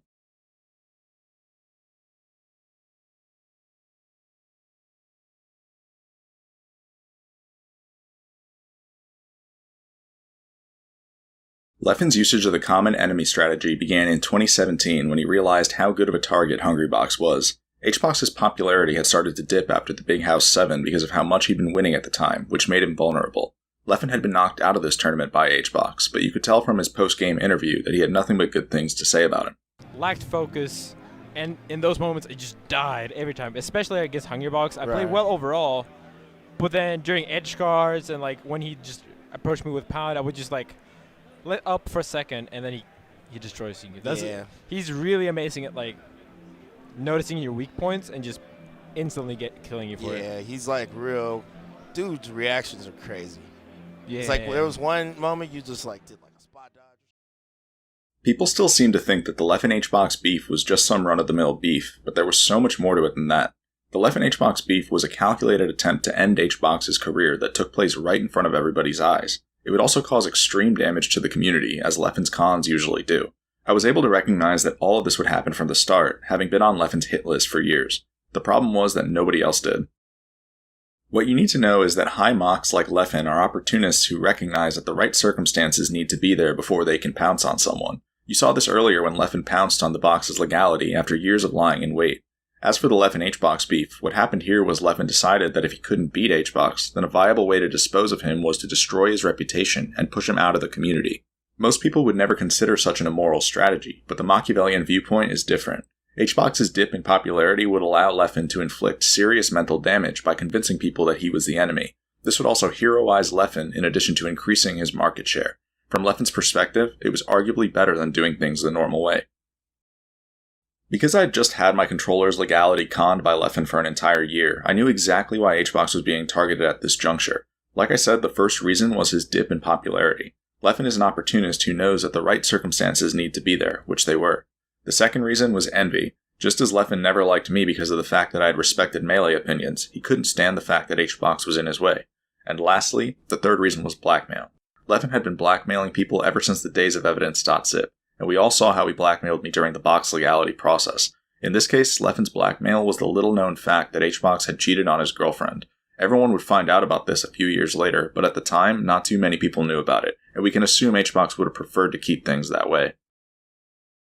A few weeks after the Big House 7, Leffen's con began when he abruptly decided that HBox was killing Melee. The same person who called Leffen out just a few months earlier for blackmailing me pointed out how much of a U-turn this was from everything Leffen had said about HBox in the past, including during Leffen's Big House 7 interview. I quickly saw how personal things were getting when Leffen tweeted that HBox is a miserable person and that everyone has a story of HBox being shitty toward them just a few days later. Leffen obviously had no business saying these things given how he's treated people, but by now you should know that there's no consistency among the things that Leffen says. Furthermore, neither of Leffen's statements about HBox were true. Having been a part of Evidence.zip, I started to become very worried about where this was headed. A few days after Leffen's tweets, the tournament Summit 5 was held in California. Leffen, HBox, and I were all in attendance at this tournament. HBox has been a close friend of mine for many years, so I confronted Leffen on the very first day of Summit 5 to try to defuse their beef, but it was no use. I knew that HBox was being blackmailed, so I repeatedly told Leffen that HBox's sex life wasn't his business. I also made it clear to Leffen that HBox wasn't the only person guilty of cheating, and that Leffen would be a hypocrite if he continued to go after HBox specifically. Leffen blatantly didn't care about any of this. He spoke to me in a deadpan expression the entire time, and gave me responses that kept the conversation going in circles. I left Summit 5 knowing that Leffen was dead set on ruining HBox. As soon as we all got home from Summit 5, Leffen continued to spread rumors about HBox and misrepresent the way other pro players viewed him. When HBox got fed up and defended himself, Leffen immediately signaled to him that he was being blackmailed. This blackmail would keep HBox silent for the remainder of the feud. In December 2017, Leffen posted a video of himself stabbing a pancake that had a green Jigglypuff drawn on it. This video tells you that Leffen desperately wanted to get rid of HBox. It's identical to when he bought a red Adidas shirt shortly after losing to me at Genesis. Stalking and smear campaigning represents the highest level of desperation on the psychopath's end, and it's exactly what Leffen did in both of these situations. A month later, Leffen released propaganda in the form of a video called One of the Many Reasons to Dislike HBox. The video depicted HBox as the devil and received about 400,000 views. Unfortunately, not nearly enough people realized how malicious this video was. Within the video, an up-and-coming player named Snowy tells a story about how HBox had been rude to him when they met. Leffen sits next to Snowy and encourages him to keep going as he tells his story. Met him. Yeah, the first time I met him, I asked him for a best of $5, Puff Ditto, and when he found out that I was a Puff, he went his secondaries, he took 2 games, and then after the second game he was like, alright, I don't want to keep playing, and he takes my money, he walks away, and I was wearing the HBox shirt that he made, like the one with the cute. No! Yeah, and he says to me, nice shirt, and he leaves. It was. Are you? No, there's no way. Yeah, no. I had my friend there. I can. My friend will be here tomorrow. You'll know. Like it was. Dude, this is like a villain story. No. Guys, join the resistance. Not only is the thought of Leffen accusing anyone of being mean toward new players comical, but if you actually look into how Leffen treated Snowy behind the scenes, it becomes clear that Snowy was used. On July 19, 2018, Leffen referred to Snowy as his slave, and on February 7, 2019, Leffen looked to silence Snowy for speaking positively about Jigglypuff. When Snowy tried to defend himself, Leffen accused Snowy of lying. Snowy could also be seen begging Leffen to not influence the community to ban his character. I would end up meeting Snowy at a tournament called Don't Park on the Grass that took place at the end of 2018. I talked to Snowy about the video he starred in, and he told me that he never really meant what he said about HBox. Snowy was mostly starstruck by the chance to hang out with Leffen, and wanted to impress him. Snowy also told me that Leffen was highly abusive toward him, and would repeatedly call him retarded off camera. When I asked Snowy why he would take Leffen's abuse, he told me that being friends with Leffen gave him opportunities, and that it let him talk to other top players in the scene. There's a term called flying monkeys, also known as abuse by proxy, that describes everything you just witnessed. Abuse by proxy is when a narcissistic abuser exploits another person to carry out their agenda, such as launching a smear campaign. Snowy was valuable for Leffen in this case because he gave credibility to Leffen's smear campaign, but after that, he wasn't needed. The reality is that narcissists don't value their proxies as human beings whatsoever, and will typically dump them after there's no longer a good reason to maintain the relationship. As you can tell by now, the Leffen HBox situation never made any sense. It was pot calling the kettle black. The most malicious person in the entire community had made up a narrative that someone else was an abuser, and people believed it. As 2018 went on, Leffen continued to do things like censor HBox's name in his Twitch chat and misrepresent their in-person interactions. When Leffen claimed that HBox begged him to be unblocked on Twitter, for example, I happen to know that HBox politely asked Leffen to settle their beef. Leffen then went and rephrased this in the most vindictive way possible. And tell me about the set history between these two, Scar. So Leffen versus HBox has actually been, they have had a long rivalry, and it's gotten a bit personal at times. It has These gotten guys a do little not bit like personal. each other. They don't, kind of oil and water a little bit. Leffen frequently tweets about, you know, such and such, like, I can't believe this terrible human being. He doesn't say terrible, you know, player. He says terrible human being. Yeah. It's gotten to that level. It's gotten to that level. Is killing the game that I love. You know, Leffen's maybe a little bit melodramatic about it, but maybe you know. a little, but that's what we like about him. The false narrative that HBox is a deplorable person eventually made its way to commentary slots and news outlets such as ESPN. You can tell from the way Scar and Toph spoke about Leffen that inciting mass hatred was a part of his brand at this point, and that the community would condone it too. Unfortunately, the average viewer wouldn't have seen things this way.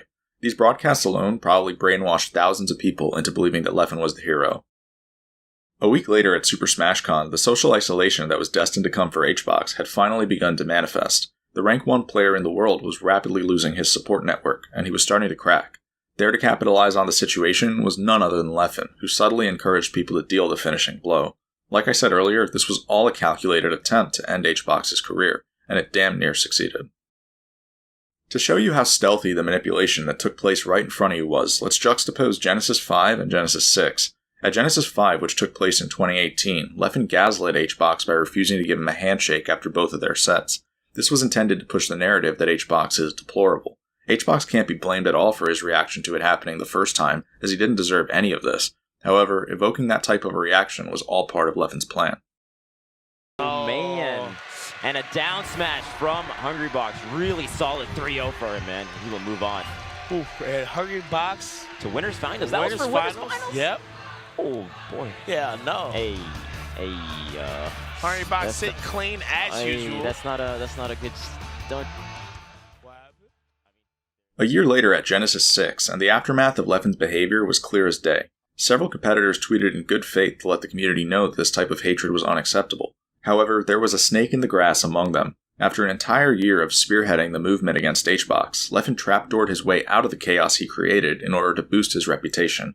Hardly anyone called fraud on Leffen's tweet either, but HBox's mother sure did, and the fact that she of all people called fraud tells you everything you need to know.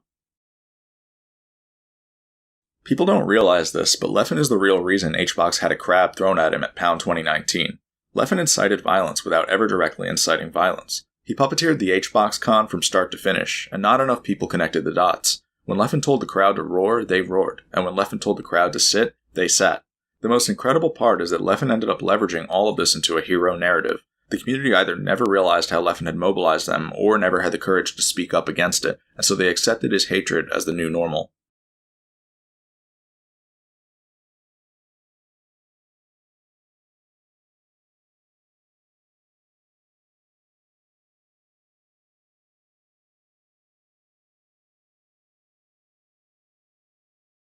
Years of Research is probably the con I'll catch the most flack for defending, but there's so much worth talking about here in terms of political angles that were never considered. When people look back at Years of Research, they don't seem to remember it correctly, so I want to share a different perspective. On December 7, 2018, a new Smash title would come out, which presented Leffen with yet another huge opportunity. Realizing how easy it had been to craft a hero narrative within the Melee community, Leffen would now repeat the process within the Ultimate community.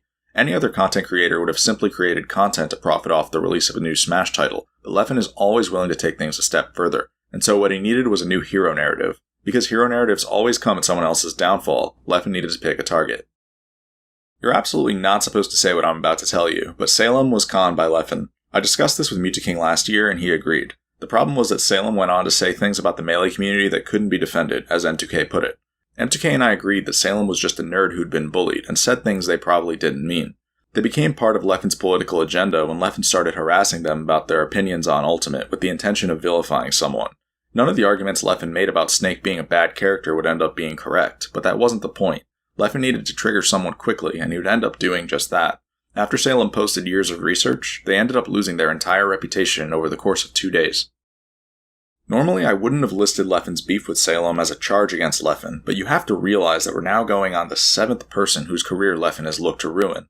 This is factoring in Chillin, who I put in the same category as Salem. Chillin and Salem weren't necessarily Leffen's political adversaries, but they were still instrumental in Leffen's ascension. Leffen's beef with Chillin was to instill fear and get sponsored more quickly, while his beef with Salem was to milk the Ultimate community of its resources. Salem actually referenced this in Years of Research when they said that there were people who were only interested in profiting off of Ultimate. Salem also pointed out that Leffen's fan base grows alongside his malicious intent, which is completely accurate. Years of Research had all sorts of other problems, though, so these things got overlooked. A few months later, Salem lost their sponsor, and Leffen was there to celebrate. By that point, everyone had forgotten that Leffen instigated this beef in the first place, which just goes to show how effective it is to unite people against a common enemy. When Leffen beat Salem half a year later at Super Smash Con, a sea of onlookers watched in awe as the supervillain of Ultimate was defeated, but what they didn't realize was that the real villain had just won. Watching this clip of the crowd is terrifying once you realize that Leffen was the mastermind here, and that Salem was nothing more than a scapegoat so that Leffen could mobilize these people. The situation was so one-sided that even HBox had no choice but to participate in it, despite being vilified by Leffen the year before. Leffen could have picked anyone as his target in this situation, but I'm almost positive I know why he picked Salem. If you look at who won EVO titles for Smash in the Mandalay Bay, the most recent winner at the time was Leffen. Before that, you had HBox, who Leffen had already gone after, and then you had Salem. When you consider the fact that Leffen has a god complex and will target people for trivial reasons like these, it makes perfect sense. Leffen may very well have taken offense to the fact that Salem once stepped foot on the same stage as him, and so he wanted to make it clear that only he was worthy of that stage. This is obviously nothing more than a theory, but it's something to keep in mind.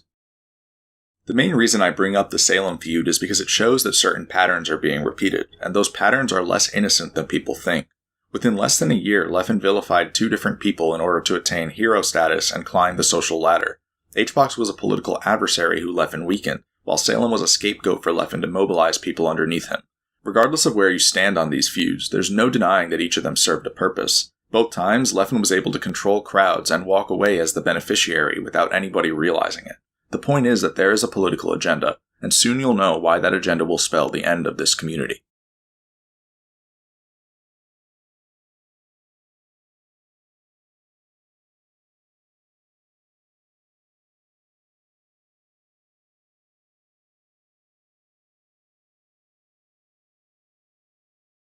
Up until now, I've shown you that Leffen will approach every situation with the most profitable political angle he can come up with. He undeniably has a dark triad mentality that believes in exploiting others in order to ascend.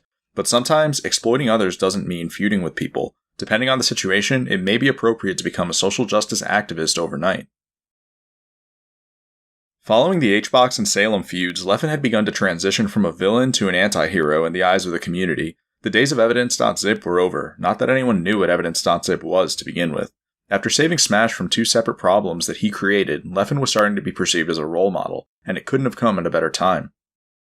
Last summer, the Smash community witnessed its darkest point when it found out that many of its own were sexual predators. People didn't know what to believe when the victims first started coming out, but before you knew it, the whole world was watching. Unfortunately, if there's anything last summer proved, it's that the Smash community is twice as naive as it thought it was. This is because, just as sexual predators can live among us, the Dark Triad can live among us too. People fail to realize how profitable a Me Too movement is from a business perspective. Most of us would never imagine that someone could be cold enough to view things this way, and that's sadly what allows the Dark Triad to gain the upper hand. The truth is, you should always be skeptical about the people who rush to the podium in these types of situations, especially when you consider how well suited the Dark Triad traits are for it. By taking the helm of a Me Too movement, narcissism is rewarded in the form of worldwide acclaim, psychopathy allows one to remain unemotional throughout the whole process, and Machiavellianism allows one to take advantage of the scattered masses who need a leader. It's the perfect opportunity, but most people would never see it that way.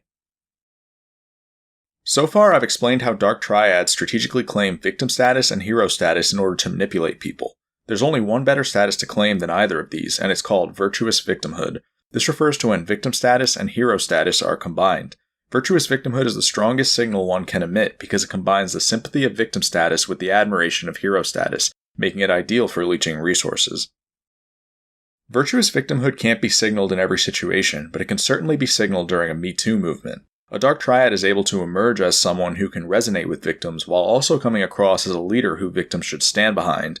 This is why it was never a matter of if Leffen would show up, but rather a matter of when. Surely enough, Leffen would begin tweeting frequently on June 28th.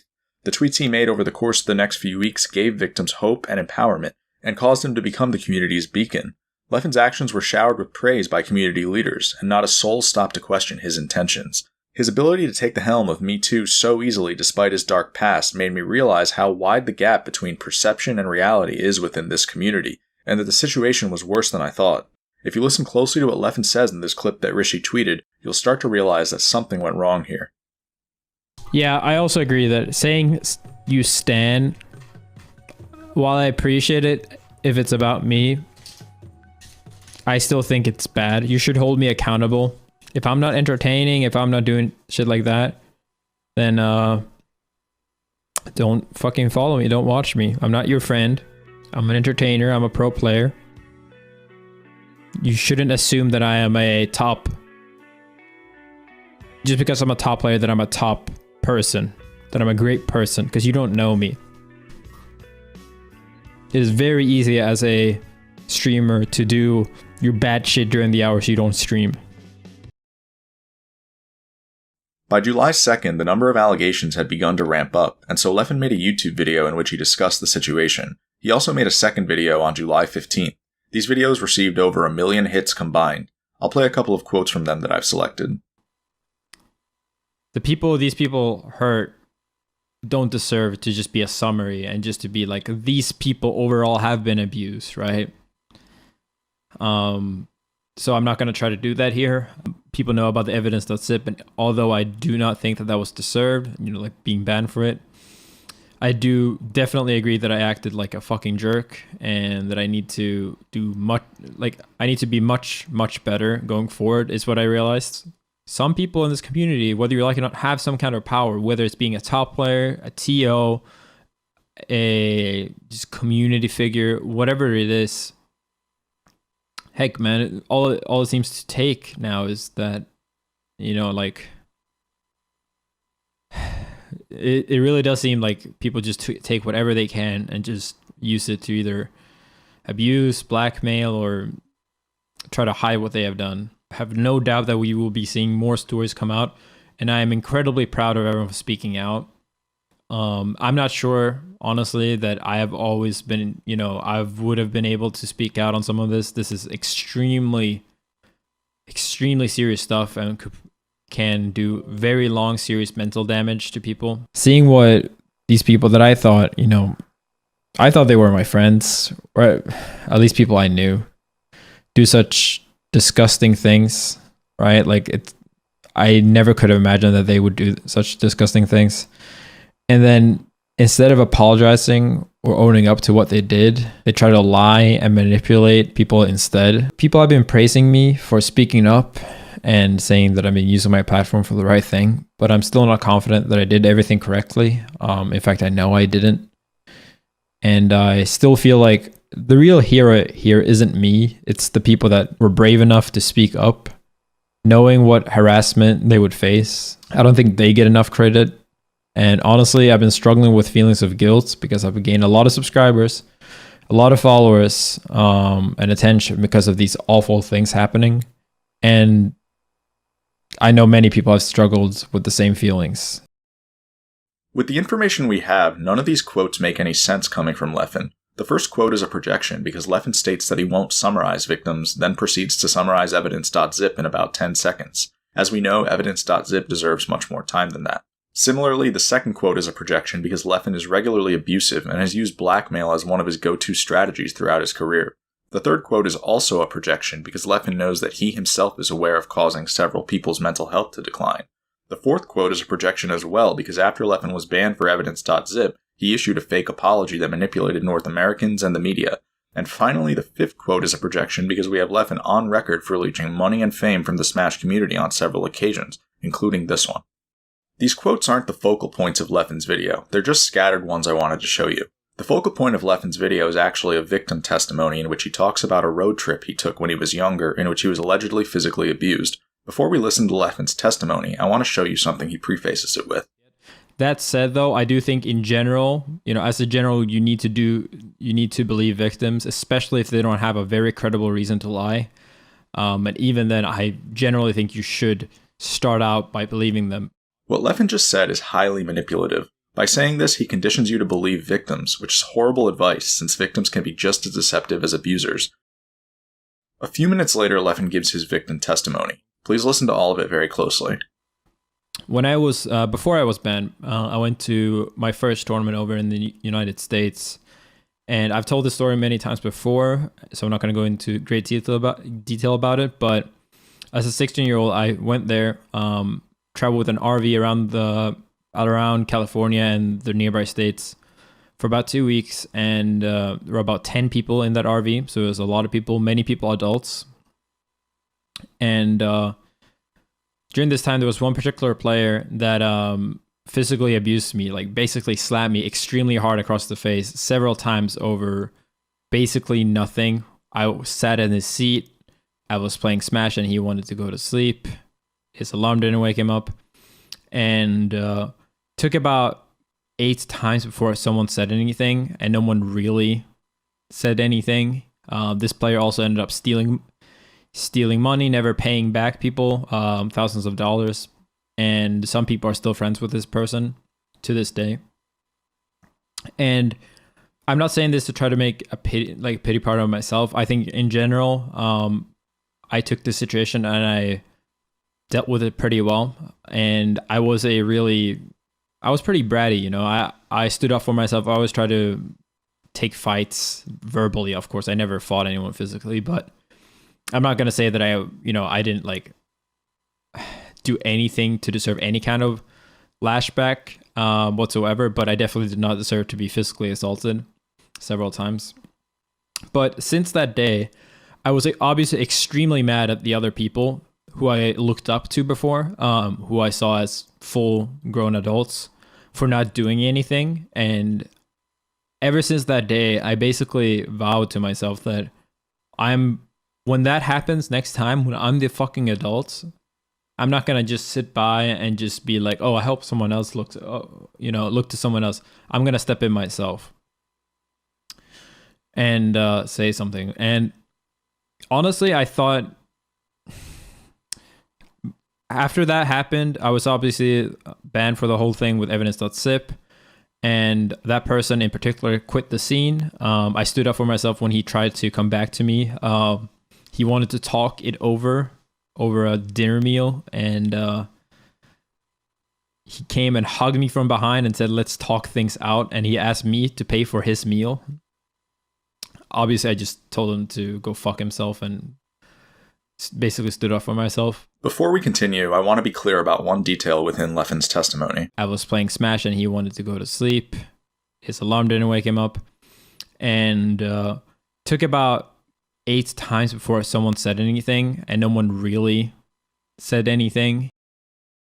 In Leffen's video, he states that he was slapped 8 times, but on April 29, 2012, Leffen told this exact same story on Smashboards, and he stated that he was only slapped once. This means that Leffen modified the story in order to make it sound like more of an assault. When I heard Leffen's new testimony, I reached out to some of the Swedes who I happened to know were on this road trip, which took place during the weeks leading up to Genesis 2. The first Swede I reached out to told me that they knew Leffen was slapped once, and that they remembered Leffen telling them that he was slapped a second time, but that 8 times was definitely a lie. The next Swede I reached out to was Armada. Armada said the exact same thing, which is that a second slap may have happened, but that 8 was clearly a lie. Armada added that Leffen had been telling a botched version of this story 6 to 8 weeks earlier on his stream. The next piece of evidence is a testimony that was written over 8 years ago. Earlier on in this video, I showed you excerpts from Evidence.zip, but I omitted the third Swedish player's testimony. The reason I omitted this testimony is because it's the most important one in Evidence.zip, and I needed to save it for later. This testimony was written by a smasher named C. C is the person who slapped Leffen, and he just so happened to testify about the Genesis 2 road trip. C's testimony is cleanly divided into 6 sections, each with its own title. I'll be showing you his testimony in its entirety.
As you can see, Leffen wasn't being anywhere near truthful in his 2020 testimony, but that shouldn't surprise you by this point. Not only was Leffen's testimony filled with several misrepresentations, but he actually seems to have been the abuser in this situation. This past March, I contacted C to ask him if he'd seen what Leffen said about him last summer. C took a moment to watch Leffen's video, then explained that this was a standard victim narrative from Leffen. C also clarified that he had slapped Leffen once in response to extreme harassment. Leffen had tried to sabotage their hike in several ways, as well as the atmosphere of the entire trip. This was after C fought for Leffen to be included on the trip in the first place. While C didn't approve of what he did, he also couldn't say he overreacted, all things considered. C commented that Leffen is highly manipulative and sociopathic when it comes to these things. To add validity to what C is saying, you should know that dark triads will go out of their way to sabotage people's goals, which can include trips and vacations. The way C described Leffen socially isolating him throughout the trip is one-to-one with what this article says. C pointed out that several smaller details within Leffen's testimony were also lies, and that Leffen had been spreading these exact same lies for years. For example, C had borrowed $600 for this trip, which Leffen rephrased as C stealing thousands of dollars. C had also offered to share a pizza with Leffen, which Leffen rephrased as C trying to force Leffen to buy a pizza for him. C then clarified that Leffen had jammed a plane seat into his knee twice on the flight home, which caused C knee pain for weeks. Leffen ignored C's initial request not to do this again, which is why C slapped him a second time. Leffen left this part of the story out of his video. From there, our conversation shifted to the fact that Leffen has caused people like me and HBox insane amounts of damage with lies in recent years. C wasn't surprised to hear this. He said that people should have known that Leffen is a pathological liar by now. I then brought up the fact that on top of everything else Leffen's done, hijacking a Me Too movement isn't a joke, and that Leffen turned out to be an actual threat to society just like Evidence.zip prophesized. C agreed, adding that Leffen potentially deserves to be in jail seeing as how he tries to ruin other people's lives and reputations. I'm inclined to agree with C here for anyone wondering. C then explained that Leffen wants to dehumanize people and get people to view them as though they don't deserve empathy, just as minority groups were viewed in the past. According to C, Leffen will do anything to acquire influence, and wants people to join in on his agenda of treating people without any remorse. I then raised the possibility that Leffen studied totalitarian handbooks such as Mein Kampf, since he had to have learned this from somewhere. C agreed that it was possible. Then he pointed me toward the teachings of Edward Bernays. Bernays was an Austrian-American pioneer in the field of public relations and propaganda. He described the masses as irrational and subject to herd instinct, and outlined how skilled practitioners could use crowd psychology to control them in desirable ways. There's this saying that I like, that is, all it takes for evil people to succeed is for good people to do nothing. And I really do think that's true. In my opinion, the world is not filled of majority evil people. I think that's something that people tell themselves in order to kind of put blame away from themselves, that they couldn't have done anything, everyone's bad, and if I'm bad, I'm just part of the majority. I really do think that the majority of people are either decent or good. However, many good and decent people do not do enough, myself included. Back when you heard Leffen say that, you probably thought he was speaking from the good guy's perspective. He wasn't. He was telling you how easy it is for him to exploit the people of the Smash community. This might be tough to process, but Leffen didn't mean a word he said to any of you last summer. His involvement with Me Too was a facade, just like his hero status is. Leffen got involved with Me Too in order to draw a crowd and mobilize it underneath him, just as he's done several times before.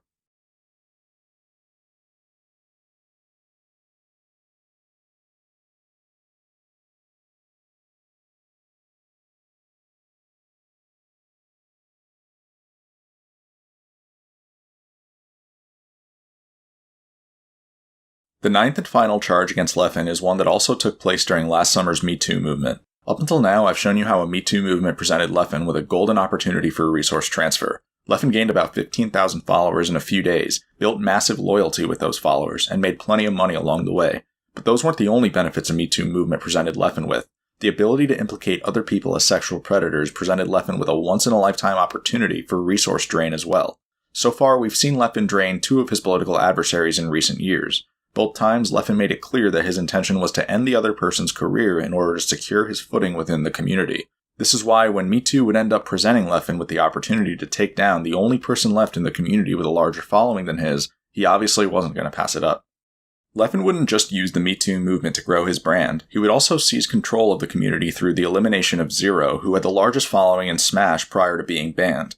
Something I want to be clear about is that this section of the video should be viewed separately from the fact that Zero was deemed guilty. It is simply intended to establish that Leffen was personally invested in Zero's downfall, and that Zero's trial was fraudulently administered. This is obvious based on the fact that Leffen wasn't approaching the Me Too movement with pure intentions, but rather with the dark intention of increasing his market share. At that point, we have to assume that everything Leffen did during the Me Too movement was done with this goal in mind. According to what we know, Jisoo approached Leffen on July 2nd, 2020 for advice about coming forward with her allegations against Zero. This is what it says in Leffen's Twitlonger about the Jisoo and Zero situation, which was posted on the morning of July 3rd. As if this story couldn't get any darker, what Jisoo didn't know is that when she approached Leffen for advice, she approached someone who had not only just hijacked the entire Me Too movement, but would also gladly cancel Zero in the process. Zero was the only person left in the Smash community with a larger following than Leffen, and so the situation had practically fallen into Leffen's lap. These are the types of benefits Leffen was bound to receive after duping the entire community into trusting him. The reason Leffen made his Twitlonger in the first place was because people didn't initially believe Jisoo's allegations. On July 2nd at 8:10 p.m. EST, Jisoo alleged that Zero had shown her hentai when she was 15, but people didn't believe her at first because she didn't provide any evidence. This led to Leffen stepping in the next morning at 5:01 a.m. EST. Leffen's Twitlonger was intended to turn the tide back in Jisoo's favor, but it was riddled with so much manipulative language that I knew Leffen had a vested interest in canceling Zero the moment I read it. I also knew that Zero would end up getting cancelled as soon as I read Leffen's Twitlonger, simply due to how these situations always play out whenever Leffen's involved. Leffen's Twitlonger begins and ends by clarifying that Leffen would like to remain friends with Zero after this is all said and done, and that he simply wants the best for his friend. These statements are blatantly insincere, especially when you consider where they're placed. Leffen even clarifies in the first statement that he hasn't spent much time with Zero, and so him claiming that Zero is his friend doesn't make any sense. From there, Leffen makes 4 more statements that either clarify or imply that what Zero did isn't that bad, and that nobody is trying to cancel Zero. Of all the times we've seen Leffen project, this is probably the easiest one to see through. Yet another issue with Leffen's Twitlonger is his constant use of the word nuanced. He uses this word a total of 5 times, which is not only excessive, but also strange when you consider that Jisoo's allegations weren't nuanced at all. Leffen even apologizes in the final paragraph by saying, "I'm sorry this has been a lot of words without any clear conclusions." All in all, most of Leffen's Twitlonger doesn't actually tell you anything, and reads as though it was written by someone who was on drugs. The term for the way Leffen speaks throughout his Twitlonger is called word salad. Word salad is a narcissist way of spouting meaningless sentences that can muddle what they're really saying. In this case, Leffen's word salad caused every single person who read his Twitlonger to make a crucial oversight. There's only one part of Leffen's Twitlonger that actually matters, and it's a testimony he gives toward the end. Leffen's testimony talks about how he allegedly witnessed Zero sharing hentai with 1 or 2 Japanese smashers in a hotel room at Apex 2013. According to Leffen, this made it more likely that Jisoo's testimony was truthful. There's a problem with Leffen's testimony that I want to highlight. At the time of Apex 2013, Zero was 17 years old. This means that Zero was legally a minor, and so if any of the Japanese players were 18 or older, they'd have been guilty of the same crime Zero would later commit against Jisoo. Zero would end up confirming that the Japanese players in question were in fact older than him. If Zero was a minor at Apex 2013, then why didn't Leffen bother to open a case against the Japanese players who were in the hotel room? Furthermore, why did Leffen phrase his testimony as though Zero was the guilty party in this situation? According to Leffen, Zero is to be blamed regardless of whether he's the minor or not. This is a major loophole in Leffen's logic that no one caught. It proves that he was never actually invested in serving justice to sexual predators. Leffen specifically wanted Zero gone because he was a profitable takedown. The manipulative language and double standard within Leffen's Twitlonger is eerily reminiscent of when he smear-campaigned Hungrybox 2 years prior. When Leffen posted the video about HBox that would receive 400,000 views, he assured people that he wanted to keep out of the drama, which obviously wasn't his intention. Leffen also portrayed HBox as being abusive toward a player named Snowy, when Snowy was nothing more than a stepping stone for Leffen to enact his smear campaign. By half a year later, Leffen would be on the verge of fully pushing HBox out of the community. Leffen didn't need half a year to pivot toward his true intentions this time around. Just 17 minutes after Leffen posted his Twitlonger, he was already tweeting in a way that suggested that Zero was a criminal who ought to be cancelled. This would have been perfectly fine if not for the fact that Leffen had just assured us that he wasn't trying to cancel Zero. There was no emotional consistency among anything Leffen was saying or doing. As the days went on, more information would come out, and Leffen would continue to administer Zero's cancellation.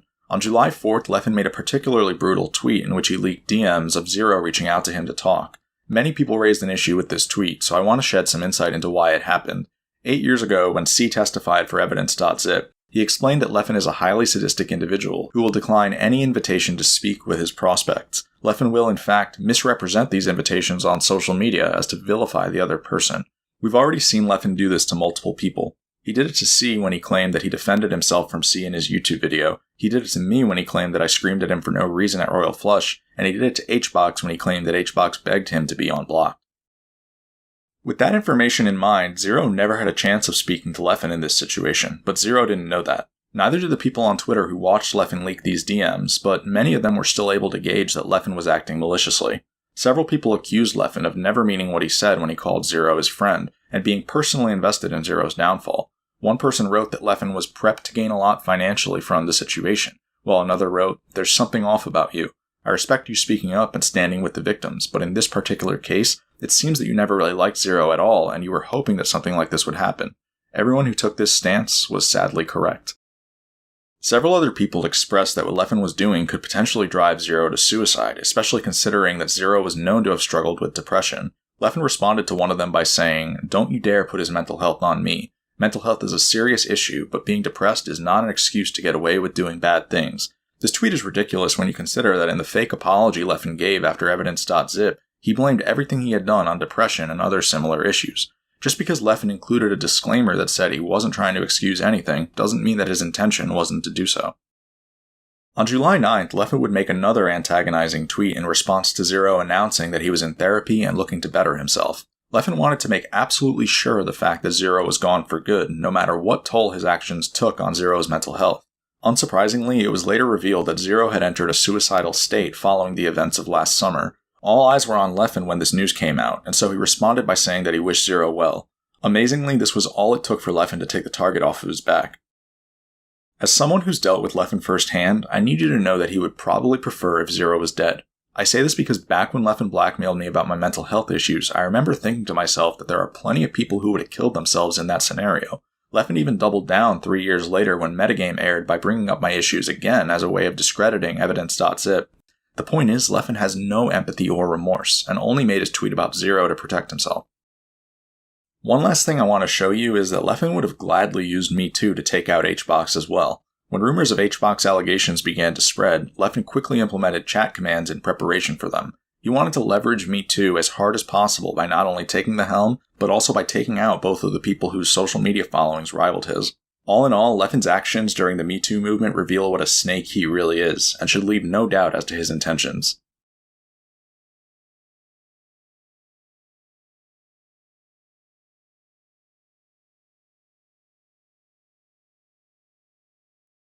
Hey everyone, thanks for making it to the end of the video, or if you skipped here, that's totally fine too, since I'll be recapping a bunch of the information that I've given to you throughout this video, and I'll be explaining to you what all of it means.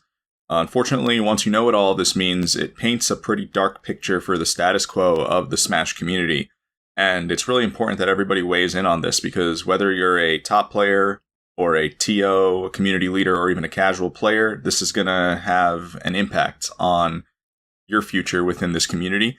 And that's because there is a real argument for basically usurping the person currently running the show within this community based on heinous acts of deception and malicious intent. Just a long, long history of those two things.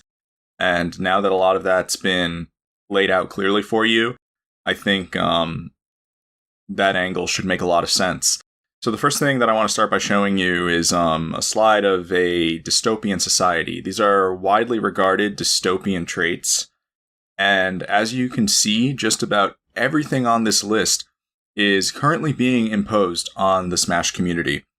What you're witnessing in front of your very eyes right here in the Smash community is an attempt to basically seize the throne at the expense of every single other member of this community.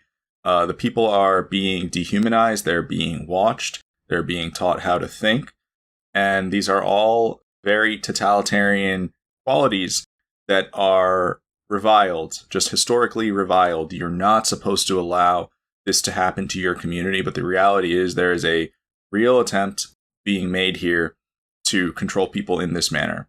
So let's talk about why, no matter where you are on the social ladder or what your role is within this community, you should be very concerned with the status quo. And I'll start from my perspective as a top player. So as a top player, your concern should be what I call the hit list. The reason I know about the hit list is because I was the first one who had the misfortune of being added to it. And that was all the way back in 2011 because I was a well-respected theory crafter on Smashboards, and Leffen happened to take an issue with that. What he immediately signaled to me was that my good standing in this community was actually going to be put in jeopardy, simply because I had lots of opinions about this game that went against his. He started to make very real attempts to undermine my credibility, and that has since evolved into eternal beef. Here we are 10 years later, and he's still behaving maliciously toward me in an attempt to get me out of the community whenever he has the opportunity to. Now, over time, I watched the hit list expand. I saw other people join the hit list, and they joined a hit list without knowing that they had joined one. People like Hungrybox and Zero probably didn't even realize that they were a part of a repeating trend. And when you look at who is getting added to this hit list, it actually becomes clear as day what's going on. Because like I said, it all started 10 years ago with an attempt to shut down a well-respected theory crafter who had rhetoric that posed a threat. But then it evolved to people who held the largest market share in the community. If you look at the top 3 people with the largest market share of all time in Smash, it's Zero, Leffen, and Hungrybox. And Leffen has looked to snake the other 2 out of their careers the moment that he had a window of opportunity to do so. So it's clear as day what's going on.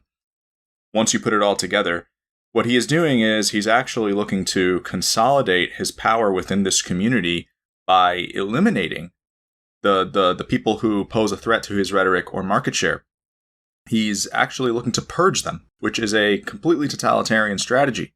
And what that does is it destabilizes your ability to create a career in this game, because you have to realize that you're always being watched. You're always being watched, and if you ever theoretically start to pose a threat to rhetoric or market share, you may become subject to an attempt to strike you down, to keep you weak. And something else worth noting is that every time these hits take place, there is massive collateral damage onto the community. For example, if Leffen had gotten his way with me back in 2017, thousands of people would be physically unable to play the game right now because the box wouldn't be legal. Similarly, in 2021, when he overran Hax's nightclub, he displayed the intent to make people from the East Coast have to subscribe to him on Twitch rather than play in a free tournament series that had just been set up for them. And then also in 2021, around the same time, when he decided to intervene with the box's button layout, he was willing to teach hundreds of people how to L-cancel the wrong way just so he could grow the Leffen brand. He actually spread false information throughout the entire community just so he could be the sole beneficiary. And then I actually ended up having to apologize for that. I was the one who ended up in a bad situation, despite the fact that I was working the entire time to protect my customers. So none of these things make any sense. Everything that I just described is completely backwards. And it extends to the other hits as well. When he conned Hungrybox, for example, he was willing to spread mass hatred throughout the entire community. He was willing to exploit another innocent player in order to enact his smear campaign. He made crowds become hostile and violent, something that has never happened before in this community. And Hungrybox's mother even signed on Twitter to tell you that something has clearly gone wrong here, and no one was listening to her. Then during the Zero Con, I mean, don't get me wrong, Zero deserved to be cancelled, but he didn't deserve to be put into a suicidal state, which undeniably Leffen had a lot to do with. And then amazingly, all Leffen has to do is insincerely wish Zero well at the end of all that to get away scot-free. So he's getting away with murder time and time again, and it's having a massively destructive effect on the upper echelon of this community. But the next thing I want to talk about is how it's having a destructive effect on the masses as well, because totalitarianism is not just about consolidating your power over the upper echelon, it's also about controlling the masses effectively. And one of the earliest things I showed you in this video was when Esam raised the concern that Leffen seems to have established a culture where his word is to be treated as law. And that is very much so an accurate statement. But I want to explain how this was done, because there is a method to the madness. There are steps that have been followed by practically every totalitarian throughout history. And ultimately, those steps have to do with crowd psychology. So the first way that you know that you're living in a totalitarian state is that the person with the highest follower account in this community does not allow you to view his Twitter account unless you sign an agreement to agree with everything that he says. This is the strategy that I call pest control, which is where Leffen makes it clear that anyone who does not conform to his beliefs is going to be blocked and basically left out of the party, because when someone with a massively high follower account decides to block everybody who dissents from them, what it does is it divides their community into those who conform and those who don't. And this creates massive illegitimate pressure to conform, which can then be exploited because it creates the illusion of trustworthiness and correctness. And in this era of social media that we're now living in, I actually advise for this strategy to be forbidden when you consider how dangerous it can potentially be.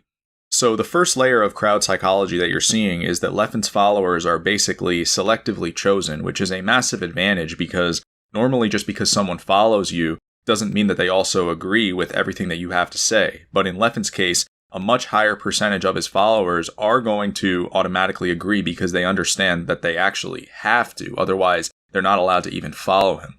So now, on top of that, there are actually two more layers of crowd psychology that are pressuring people to conform even further. And these are basically the two more traditional layers that you will see in just about any totalitarian society. The ones that I'm referring to are fear and love. So let's go to a quote from Niccolo Machiavelli. This is the Italian diplomat who Machiavellianism is actually named after. So Machiavelli coined a lot of these strategies for ascending to power politically. And one of his most famous quotes is, "It is better to be feared than loved if you cannot be both," which implies that both of these things are great, but fear is the better of the two. So starting with fear, just as I told you that top players are basically under surveillance, meaning Leffen is keeping track of who poses a threat to his rhetoric or market share, Leffen is doing the same for the masses as well. The masses are also under surveillance, meaning he scans social media to make sure that the masses are acting in line with the way that he wants them to behave. And this creates fear. This is called a menticidal assault. It keeps people on their toes, and even when Leffen's not actively attacking people, it's still in the back of people's minds that whatever they tweet may not be in line with what Leffen would want them to say, because they never know when the next menticidal assault will come. So this has a psychologically damaging effect on people. It destabilizes them. And at that point, the person is destabilized. They don't know what to think. They don't know what opinions to express. So now they need someone to retrain them. And that person who retrains them is, of course, going to be Leffen himself. So notice how after he floods the community with all of this fear, the same person is then flooding the community with propaganda as well. So now this propaganda starts to be enforced as law through massive amounts of illegitimate pressure. And that's how Leffen's rhetoric is able to infest the community so effectively. Now, going back to the Machiavelli quote, believe it or not, there's still yet another layer of crowd psychology that Leffen has working in his favor. So the Machiavelli quote implies that while fear is better than love, it is still very useful to be loved for obvious reasons. If you are loved, then people will gladly support you. So the next step that you know you're living in a totalitarian state is that Leffen is both feared and loved. There is a hero-villain disconnect. People view Leffen as a villain who has reformed and become a hero, which is never actually the case. In the real world, this is not a real thing. What actually happened here is a villain realized that hero status would be beneficial to him, and so he made it his goal to obtain it through the use of a self-engineered hero narrative, meaning he threw other people under the bus in order to heroize himself. Specifically, he threw HBox and Salem under the bus. But you see, the self-engineered hero narrative is so effective that people tend to not even remember that it was self-engineered. They quickly forget, and the person who perpetrated it is able to walk away as a hero, and now they've got that working in their favor too. So now the masses are so beyond brainwashed at this point. They are so dehumanized, so regressed, so painfully unaware that they are being leveraged as statistics that when a Me Too movement breaks out last summer and Leffen quickly takes the helm as their hero, they fail to realize that they are being hoarded and recruited yet again. They don't even suspect that this is yet another socioeconomic scam and that Leffen is walking away as the winner for the millionth time. They don't see that there's someone in the background saying that Leffen actually deserves to be put in jail for the false statements that were made about him, saying that Leffen is utilizing crowd psychology in order to control massive droves of people. They don't see any of this. All they see is this illusion that they've been taught to believe is real. They don't understand that the community is now participating in massive political fraud and that these videos are receiving 1 million hits, and the entire world at this point is being deceived into believing that Leffen is someone who he is not. So these problems, they compound on top of each other, and the biggest problem of all is that this upcoming weekend, the press is actually gearing up to lie to you yet again, to make you believe that none of this is actually what's going on. And that's because, of course, Leffen controls the press. Leffen controlled the press back in 2014 to 2016 when he first influenced them to erase the truth about Evidence.zip, and now he's controlling them yet again. This time he's controlling Samox, the person who basically built this community into what it is today. Samox has actually been subdued. Samox is now the head minister of propaganda for the regime. You're going to receive a documentary this upcoming weekend that is intended to cause you to descend further and further into the pits of totalitarianism. And if you didn't have this video, honestly, that may just very well have been checkmate. But now, luckily, I'm in a win-win situation, whether that documentary broadcasts or not, because either they pulled the plug on it, as they should, or they broadcast it, and that will reveal how bad of a spot we truly are in, because now you will see that the press is actually lying to you. To conclude the video, there is no denying that something massively evil has infested the Smash community. Between the hits being placed on top players, the dehumanization of casual players, and the complete control over the press, believe it or not, you are actually witnessing a modern-day totalitarian regime. And so I've come to inform the Smash community of these injustices in the hopes that it will spark change. So now that the Smash community knows the truth, I think it's time for us to take back the free world. Thank you for watching.